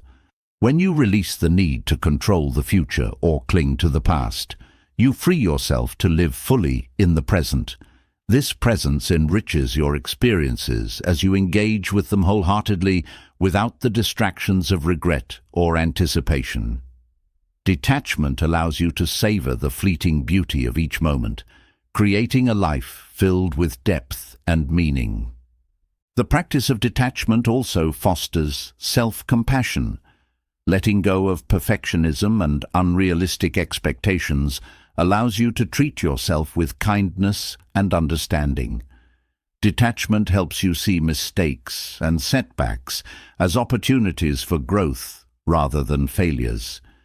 This perspective creates a sense of inner peace as you learn to accept yourself as you are while striving for improvement. Self-compassion becomes a source of strength, guiding you through life's ups and downs with grace and resilience. Detachment enhances your ability to give without expecting anything in return. True generosity arises when you offer your time, energy, or resources freely, without attaching your self-worth to the outcome. This kind of giving is deeply fulfilling as it reflects your values and priorities rather than a need for validation. Detachment allows you to give wholeheartedly, creating connections and experiences that enrich both your life and the lives of others. Balancing detachment with appreciation requires practice and intention. It involves a continuous process of letting go and embracing, of releasing fear and welcoming love. This balance creates a life of freedom and joy, as you learn to engage with the world without being bound by it. Detachment is not about withdrawing from life, but about experiencing it more fully, with a sense of openness and wonder. Detachment also teaches you to trust life's flow. By releasing the need to control or predict, you develop faith in your ability to navigate whatever comes your way. This trust fosters a sense of peace, as you recognize that you're capable of adapting to change and finding meaning in every experience. Detachment transforms uncertainty from a source of fear into an opportunity for growth and discovery. Practicing detachment without apathy is an act of courage. It requires you to face life with an open heart, knowing that nothing is permanent, but everything is precious. Detachment allows you to love life deeply while remaining free from the weight of possession. It teaches you that true appreciation comes from presence, not ownership, and that the greatest joys are found in the moments when you let life flow through you, unencumbered. This balance between detachment and appreciation creates a life of harmony, where you are deeply connected to the world, yet free from its constraints. By practicing detachment, you cultivate a sense of freedom, resilience, and joy that transforms every aspect of your life. It is not about having less, but about experiencing more clarity, more peace, and more love for the life that is unfolding before you. As we draw to a close, let these lessons resonate deeply within you. Stoicism isn't just a philosophy to read. It's a way of living that transforms chaos into clarity, fear into resilience, and limitations into possibilities. Through the wisdom of the inner citadel, the discipline of self-control, and the strength of anti-fragility, you have the tools to master your mind, navigate adversity, and live with purpose. Each principle we've explored is a stepping stone, guiding you to freedom from emotional chains, detachment from burdens, and a profound connection with life's gifts. The journey doesn't end here.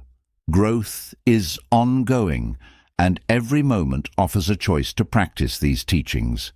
Whether it's letting go, embracing gratitude, or thriving in the face of chaos, you are capable of building a life of virtue, balance, and fulfillment.